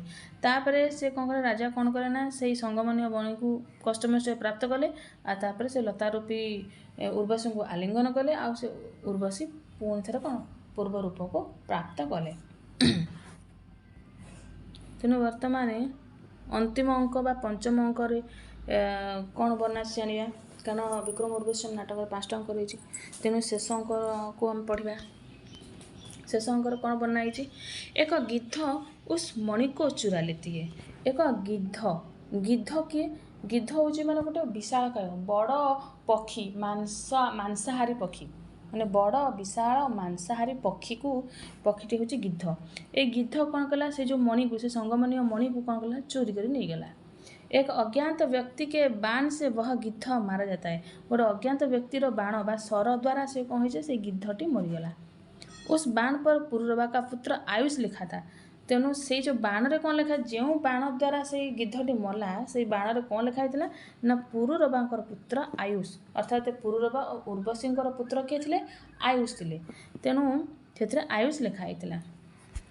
उर्वशी ने अपने पुत्र को जानबूझकर च्यवन ऋषि के आश्रम में छिपा रखा था। उर्वशी जितेबले से पुत्र संतान को जन्म देती जन्म करने मात्र से पुत्र संतान को देखी ना न देखिकी जानी शुणिकी से च्यवन ऋषि आश्रम में लुचेक रखी कहीं ना भरत मुनि तो अभिशाप देते कि पुत्रर मुह देखू कि ना तोर अभिशाप मुक्त हो तू पुणी अप्सरा है स्वर्ग को पलि आसू राजा पाखे रहीबुनु। तेणु से तेणु सी तो राजा पाखे रहा चाहूले से सी निजर पुत्र को च्यवन ऋषि आश्रम ही लुचेक रखी। पुत्र दर्शन होते ही उर्वशी को पुनः स्वर्ग जाने के आदेश से बहुत दुखित है। तेणु पुत्र दर्शन होगा मात्र ही उर्वशी पुणी स्वर्ग को जावाक पड़े बोली यह भाविक से दुख अनुभव करते। इसी समय नारद इंद्रलोक से आते हैं और सूचित करते हैं कि इंद्र को युद्ध में पुरुरवा की सहायता अपेक्षित है।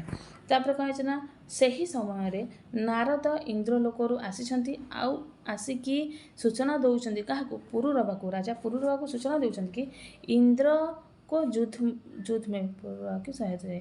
तो इंद्र आउ राक्षस मान भितर कौन युद्ध अच्छी से इंद्र चाहते कि पुरुरवा सहित जोग दिंतु युद्ध से क्या पठे से नारद को पठे।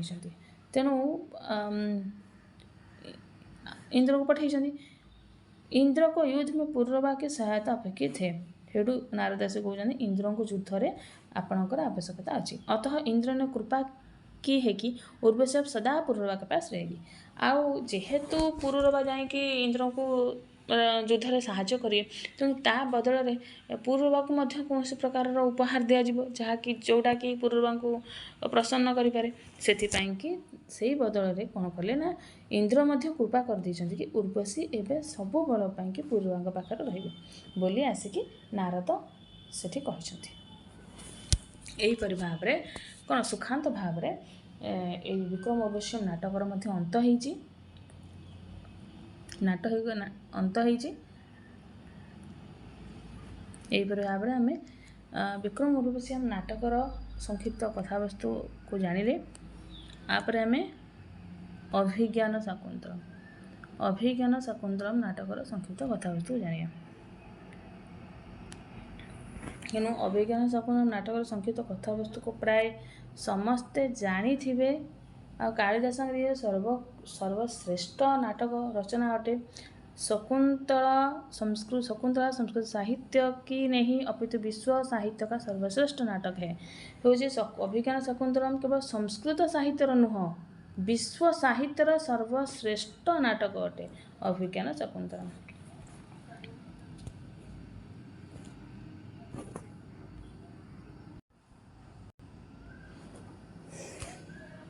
इसमें 7 अंक में दुष्यंत और शकुंतला का प्रेम, विवाह और पुनर्मिलन का वर्णन है।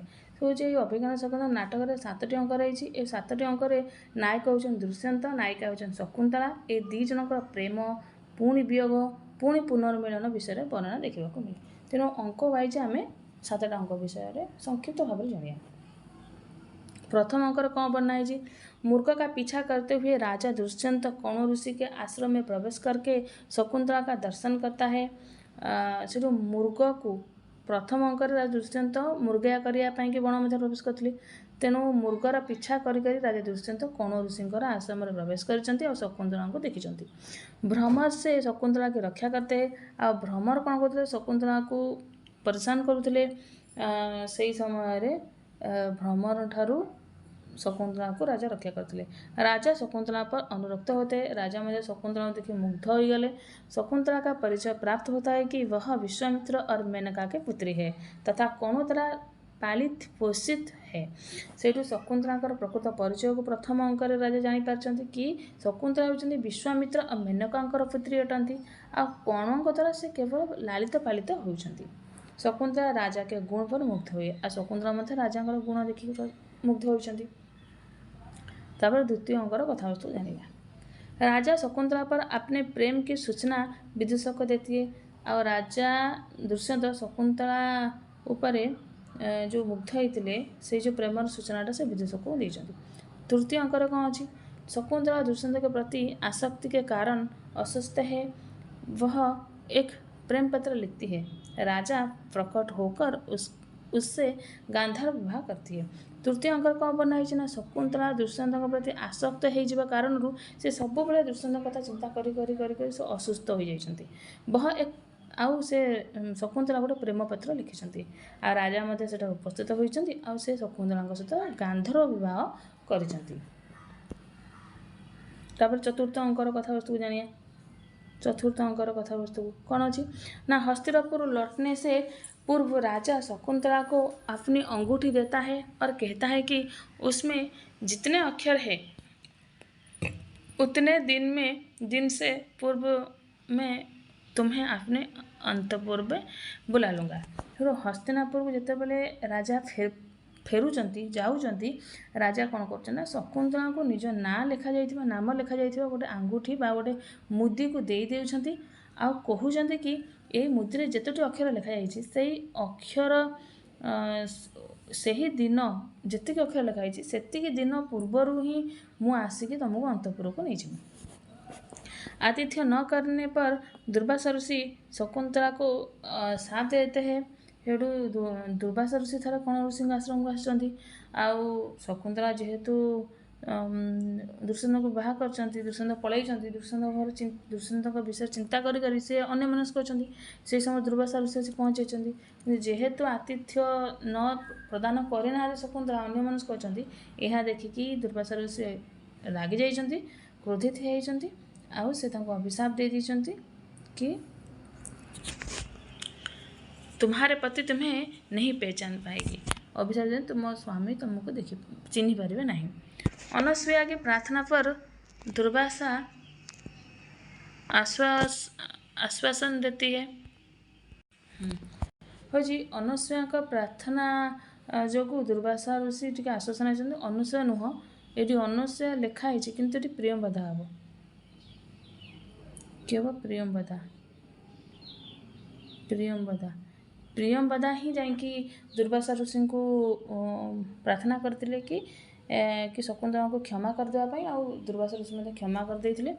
तेणु ये प्रियंवदा हम ठीक कि अंगूठी देखने पर साप निवृत्त होगा। आउ जिते प्रियंवदा जाकि दुर्वासा ऋषि को क्षमा प्रार्थना कर सब सत कथा कहते केमती भाव में शकुंतला कौ परिस्थिति अच्छा जानी से समय दुर्वासा ऋषि कहले कि प्रतिकार रूप में कहले कि जो आंगूठी जो मुदीटा अच्छी शकुंतला पाखे से राजा को देखईदेवे राजा सब मन पड़ जाए। कर्ण ऋषि सोमतीर्थ के यात्रा से लौटते हैं। उन्हें आकाशवाणी से शकुंतला और दुष्यंत के गांधार विवाह और शकुंतला के गर्भवती होने का समाचार मिलता है। सेठू जिते बड़े कर्ण ऋषि कुआड़े जाते सोमतीर्थ जाते से फेरी आकाशवाणी द्वारा से जानीपार कि शकुंतला दुष्यंत गांधार भितर विवाह कर और शकुंतला गर्भवती अच्छा बोली जानी। ऋषि दो शिष्यों के साथ शकुंतला को राजा के पास भेज दिए। आउ कर्ण ऋषि कौन करे ना दुई जन शिष्यों सहित दुई जन शिष्य किए थे सांगरव सारस्वत आ गौतमी सहित माता गौतमी के सहित शकुंतला को से राजा पाखक पठाइले। शकुंतला वृक्ष लताएं पशुपक्षी मुर्ग शिशु सखियों और पिता से विदाय लेकर हस्तिनापुर के लिए चल पड़ती है। आ शकुंतला समस्त विदाय नहीं कि से हस्तिनापुर को यात्रा आरंभ कले। तापर पंचम अंकर कथावस्तु जानिया। पंचम अंकर कथावस्तु कौन अच्छी शकुंतला राजा दुष्यंत के राजद्वार में पहुंचती है और राजा दुर्वासा के शाप के कारण शकुंतला को नहीं पहचान पाती है। आ शकुंतला मध्य जाई राजा दुष्यंत को राजद्वार में पहुँची गले। आउ किंतु दुर्वासा ऋषि अभिशाप कारण राजा दुष्यंत शकुंतला को चिन्ह पारे नहीं। रोती हुई शकुंतला को एक अप्सरा अपनी माता जो मेनका थी उठा लेती है। आपर जो शकुंतला मंधुआ कहते कांदुले से समय माता थे अप्सरा मेनका सी आसिक नहीं गले। अंक षष्ठ अंकर कौन वर्णना अच्छी जानिया। शची तीर्थ में शकुंतला की गिरी हुई अंगूठी को एक मछुए को एक मछली के पेट से मिला। तापर कहीं जो शची तीर्थ शकुंतला स्नान करुले से हाथ से मुद्रिकाटी खसी पड़ता। तेणु षष्ठ अंकर कौन है गोटे धीवर से माछ धरवा समय से गोटे बड़ माछ धरी से माछ को जो काटी पेट को से पेट भर से मुदीटी को पाई। उस अंगूठी के मिलते ही राजा को शकुंतला के विवाह की सारे बातें स्मरण हुई थी। जो से अंगूठी को से जो मुद्रिकाटी को राजा देखी शकुंतला विषय का समस्त कथा मन पड़ जाए। राजा दिन रात दुखित रहने लगे। राजा मत दिन रात दुखित रहे कारण से जहाँ को बहुत भल पाते ताकू से निजे ही निज ठार दूरे देती परित्याग कर एक चिंता कर से दिन रात दुखी थे। सभी प्रसन्नता के आयोजन समाप्त कर दिए गए। इंद्र का सारथी मातली आकर राजा को संदेश सुनाते हैं कि इंद्र ने राक्षसों के वधार्थ आपको बुलाया है।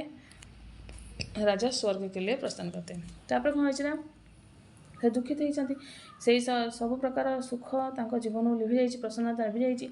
से समय इंद्रंकर सारथी थे कि मातली आ मातली आसिक राजा दुष्यंत को संदेश दौरान कि इंद्र आपण को स्वर्ग को डाकी कौन पाई ना स्वर्ग रे जो देवता असुरों मध्य युद्ध हम से आपण साहाय्य करने कि इंद्र आपण को डाकी।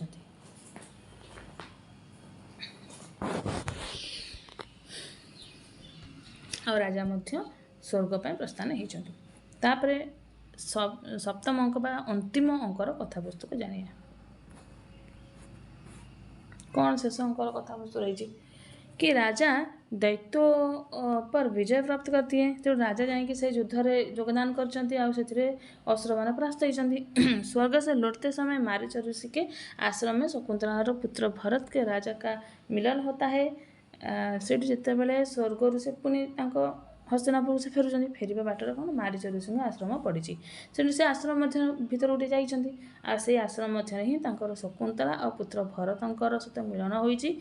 आउ मारीच ऋषि कौन कर से दुई जन को आशीर्वाद देते आउ इंद्र रथरे ही से तीन जन जाक कड़े जाइए हस्तिनापुर को फेरी किए राजा दुष्यंत राणी तांकर पत्नी शकुंतला आउ पुत्र सर्वदमन बा भरत। यहीपरि भाव में अभिज्ञान शाकुंतलम नाटकर संक्षिप्त कथावस्तु जानिले। वर्तमान मेघदूतम कालिदास द्वारा विरचित एक खंडकाव्य मेघदूतम संक्षिप्त कथावस्तु को जानिए। इसमें विरही यक्ष का वर्णन है। ये जो मेघदूतम खंडकाव्य कार वर्णन है ना गोटे विरही यक्ष विषय वर्णना देखा मिले। वह मेघ के द्वारा अपनी प्रिया यक्षिणी को संदेश भेजता है आ कौन है यही मेघदूतरे विरही यक्ष कौन कर मेघ द्वारा निजर प्रिया यक्षिणी पाखक संदेश पठाई। पूर्व मेघ में रामगिरी से लेकर अलका तक का मार्ग बताया गया है और उत्तर मेघ में प्रिया के लिए संदेश।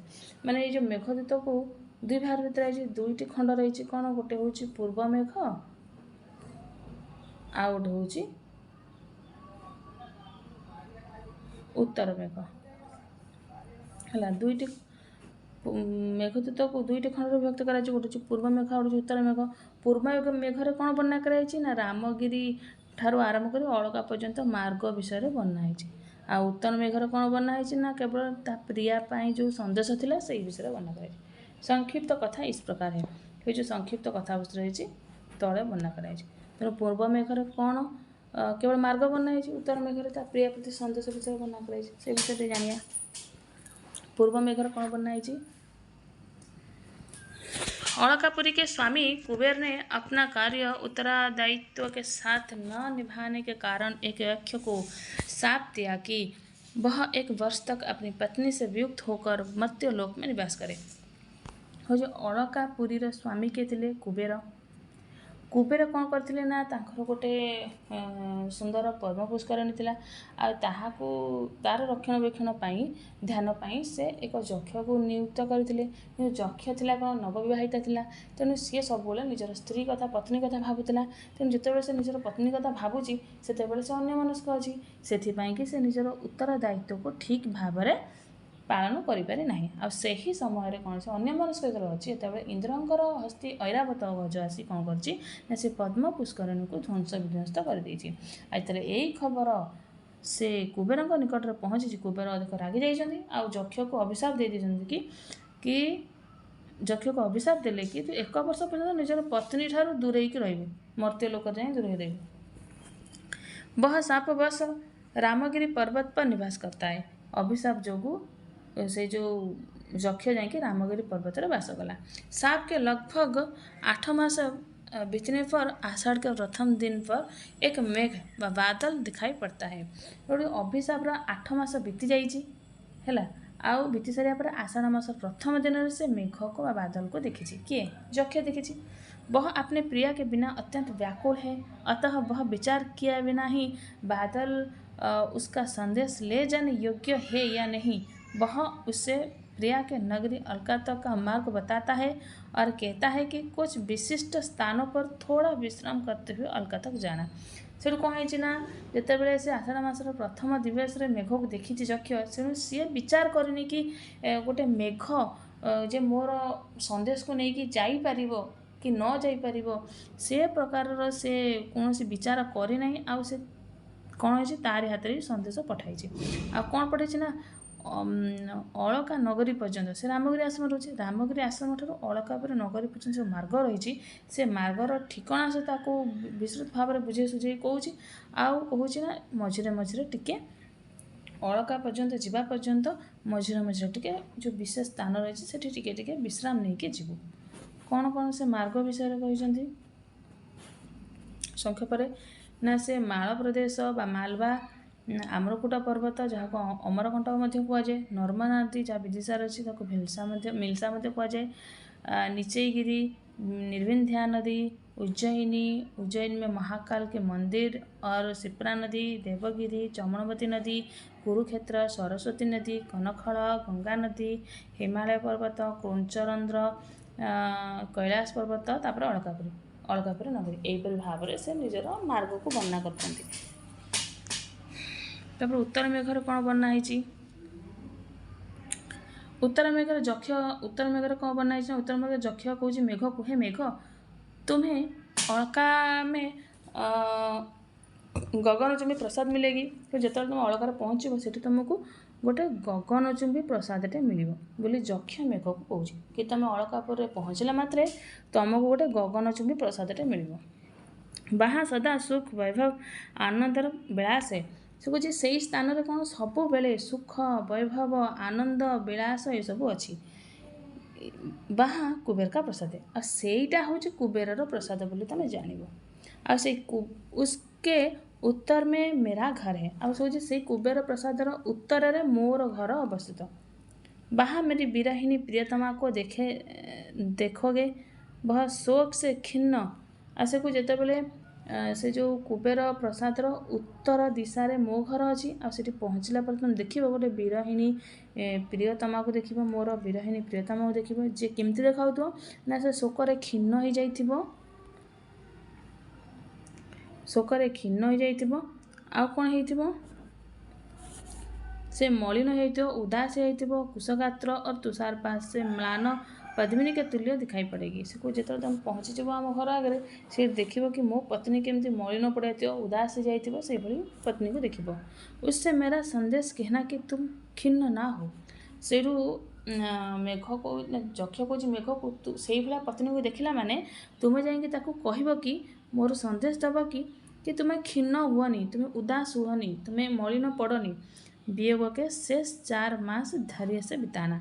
आ से कहे अलरेडी तो आम 8 मास बीती सारी विरहर आ मात्र 4 मास अच्छी तेणु धैर्यर सहित आम ताको बीतेदेवा बोली हे मेघ मोर संदेश को लेकिन मोर पत्नी को बुझेदेव कहीदेव।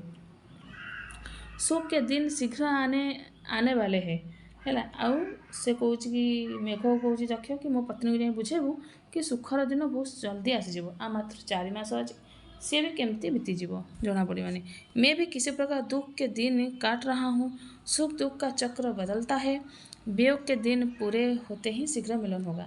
तापर जक्ष कौच मेघ को तू जाए मो पत्नी को यही संदेश दब कि सुख दुख तो लगी रही चक्र पड़े के सुख अच्छे के दुख अच्छे तेणु बर्तमान आम दुखर दिन चली बहुत जल्दी आम सुखर दिन आसीज तेणु वियोगर दिन पूरा हो बहुत जल्दी आम मिलन हो बोली जक्ष मेघ को कौच कि तू जाकि मो पत्नी को संवादटी देदेव। यहीपरि भाव में मेघदूतर संक्षिप्त कथावस्तु जानले। बर्तमान रघुवंशर संक्षिप्त कथावस्तु जान। रघुवंश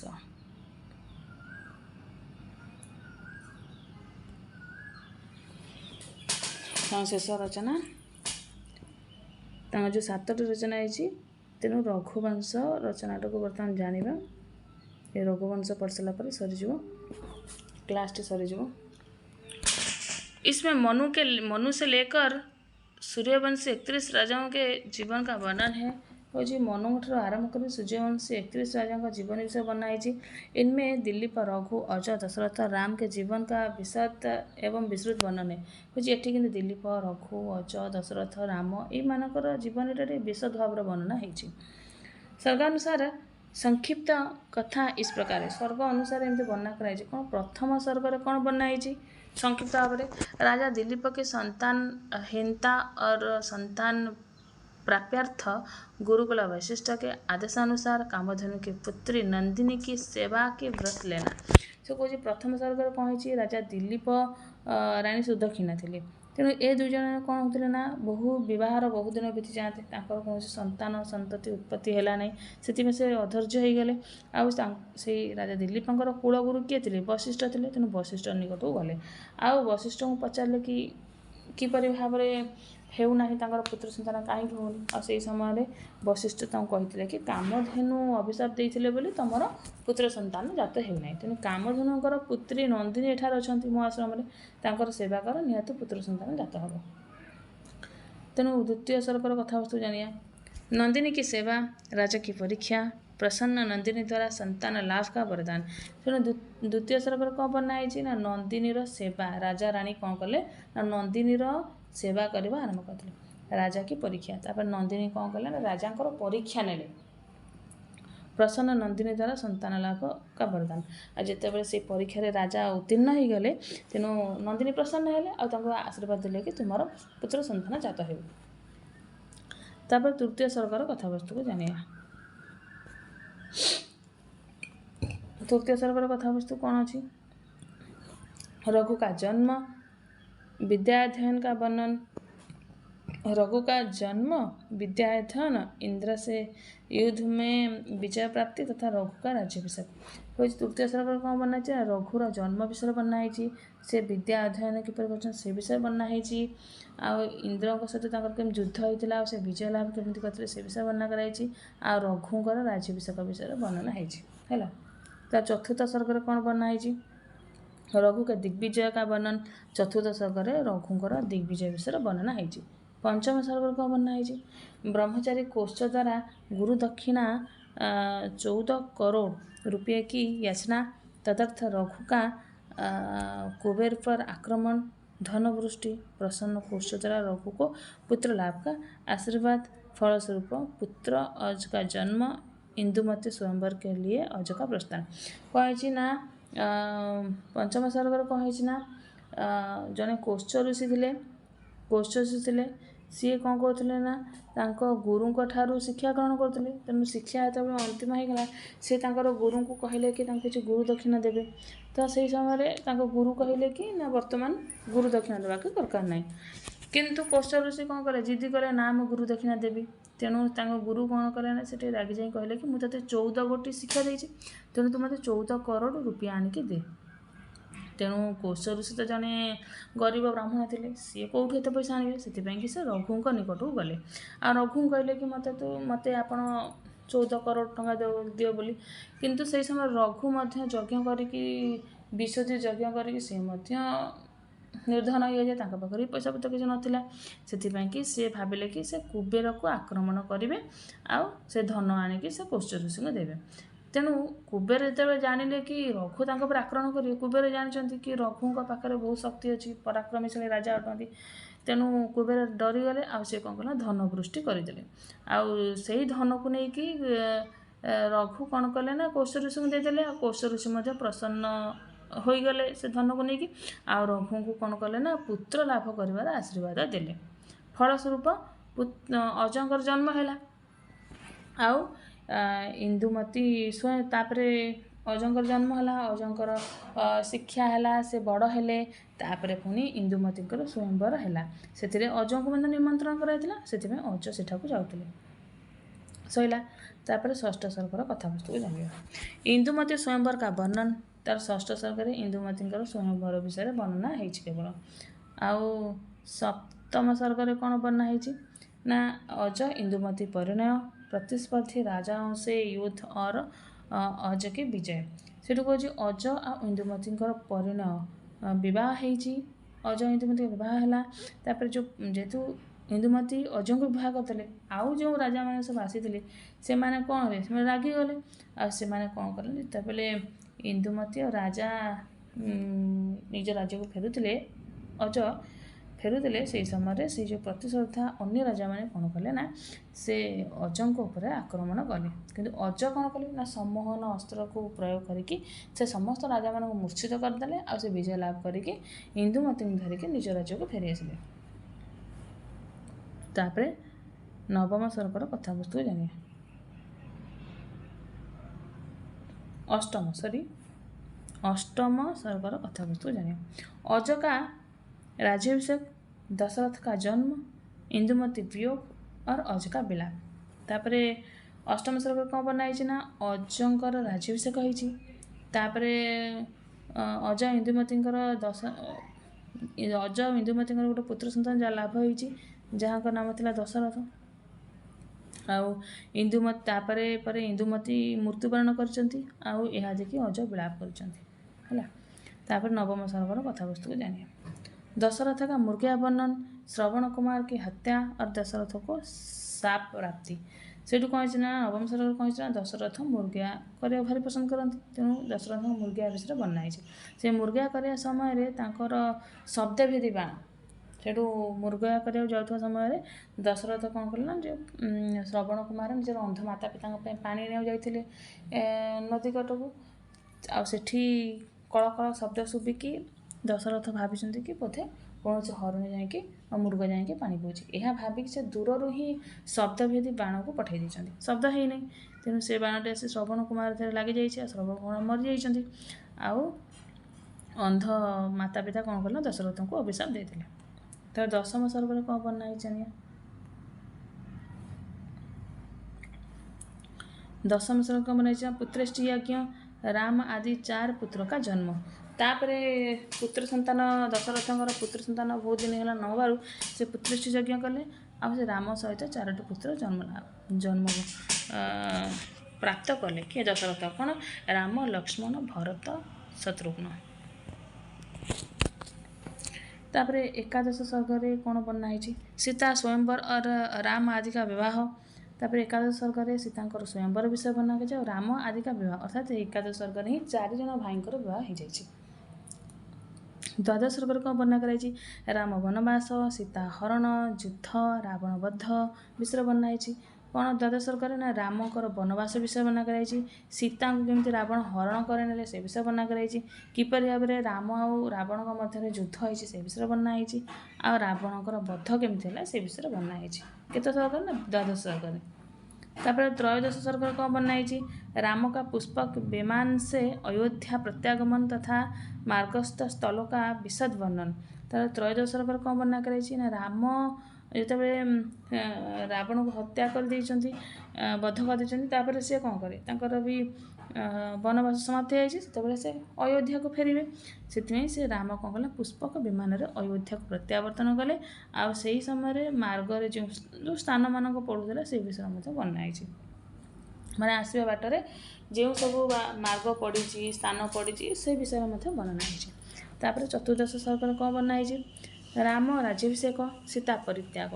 है चतुर्दश सर्गर कौन बनाई, राम राज्याभिषेक होपर सीतांकर परित्याग सीता को परित्याग कर राम।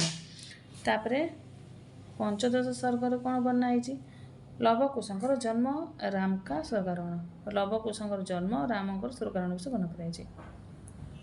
आउ षोड़श सर्गर कौन बना कराई, कुश का राज्याभिषेक, कुशंकर राज्याभिषेक विषय बना कराई षोड़श सर्गर।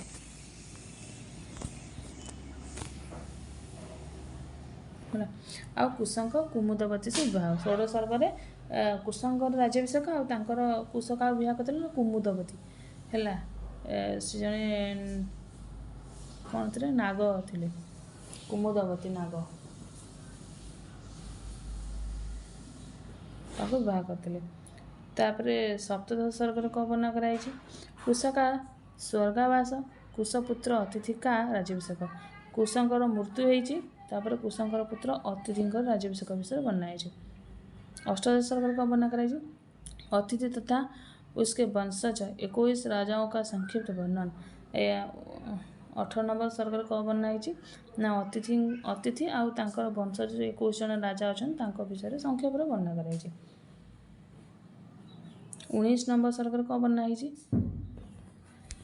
अंतिम सर्गर कौन वर्णना कराई, अग्निवर्ण का राज्याभिषेक, उसकी अत्यधिक विषयासक्ति, राजा यक्ष्मा से पीड़ित होकर स्वर्गावास, उसकी रानी का राज्याभिषेक, गर्भस्थ बालक के उत्तराधिकारी होने का अमात्य द्वारा निर्णय कहला ना अग्निवर्ण अंतिम राजा रघुवंशर अंतिम राजा थे अग्निवर्ण, दिलीप ठार आरंभ होती शेष रही अग्निवर्ण।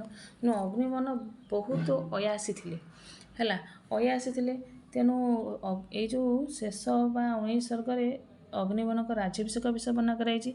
आ से बहुत विषय प्रति ବିଷୟାସକ୍ତ ଥିଲେ ଆଉ ସେ ବହୁତ ଅୟାସୀ ଥିଲେ ଆଉ ସିଏ ସବୁବେଳେ କ'ଣ କରୁଥିଲେ ନା ସେ ରାଜପ୍ରସାଦ ଭିତରେ ହିଁ ପଶିକି ରହୁଥିଲେ ଟୋଟାଲି ସେ ପଦାକୁ ବାହାରୁ ନଥିଲେ ସବୁବେଳେ ସେ ରାଣୀମାନଙ୍କ ସହିତ ସବୁବେଳେ ସେ ସେଇ ମହଲ ଭିତରେ ହିଁ ରହୁଥିଲେ ରାଜଉଆସ ଭିତରେ ରହୁଥିଲେ ଆଉ ଯେତେବେଳେ ତାଙ୍କର ପ୍ରଜାମାନେ ତାଙ୍କୁ ଦେଖିବାକୁ ଚାହୁଁଥିଲେ ସେତେବେଳେ ସେ କ'ଣ କରୁଥିଲେ ନା ତାଙ୍କ ଯେଉଁ ଝରକା ଥିଲା ସେଇପଟେ ନିଜର ଗୋଡ଼କୁ ଟିକେ କାଢ଼ି ଦେଉଥିଲେ ବାସ୍ ସେତିକିରେ ରାଜଦର୍ଶନ ହେଉଥିଲା ଏତିକି ସେ ତାପରେ କ'ଣ ହେଇଛି ରାଜଯକ୍ଷ୍ମା ବା ଟିଭି ତାଙ୍କୁ ହେଇଯାଇଛି ଆଉ ସେଇ ରୋଗରେ ପୀଡ଼ିତ ହେଇଛନ୍ତି ଆଉ ତାଙ୍କର ମୃତ୍ୟୁ ହେଇଯାଇଛି ଆରେ ଉସ୍କି ରାନୀ କା ରାଜ୍ୟାଭିଷେକ ତାପରେ ରାନୀଙ୍କ ରାଜ୍ୟାଭିଷେକ ହେଇଛି ସେ ପ୍ରେଗନେଣ୍ଟ ସେ ଗର୍ଭବତୀ ଥିଲେ ଗର୍ଭସ୍ଥ ବାଳକର ଉତ୍ତରାଧିକାରୀ होने का अमात्य मंत्री द्वारा निर्णय होती एपरी भाव रघुवंशर समाप्त होती प्रकार आम रघुवंश संगीत कथा जानिले आज आम कालिदासंकर 7टी रचनार जो 7टी प्रसिद्ध रचना कालिदासंकर रही से 7टी प्रसिद्ध रचना विषय में संक्षेप आम कि जानिले आउ कालिदासंक विषय जानिले तांका जीवन विषय जानिले आउ तांका रचना विषय जानिले तेणु जदि आपण मानक ए क्लास टी भल लगी था निश्चित भाव में लाइक करेंगे सब्सक्राइब करेंगे कमेंट करेंगे शेयर करेंगे नमो नमः।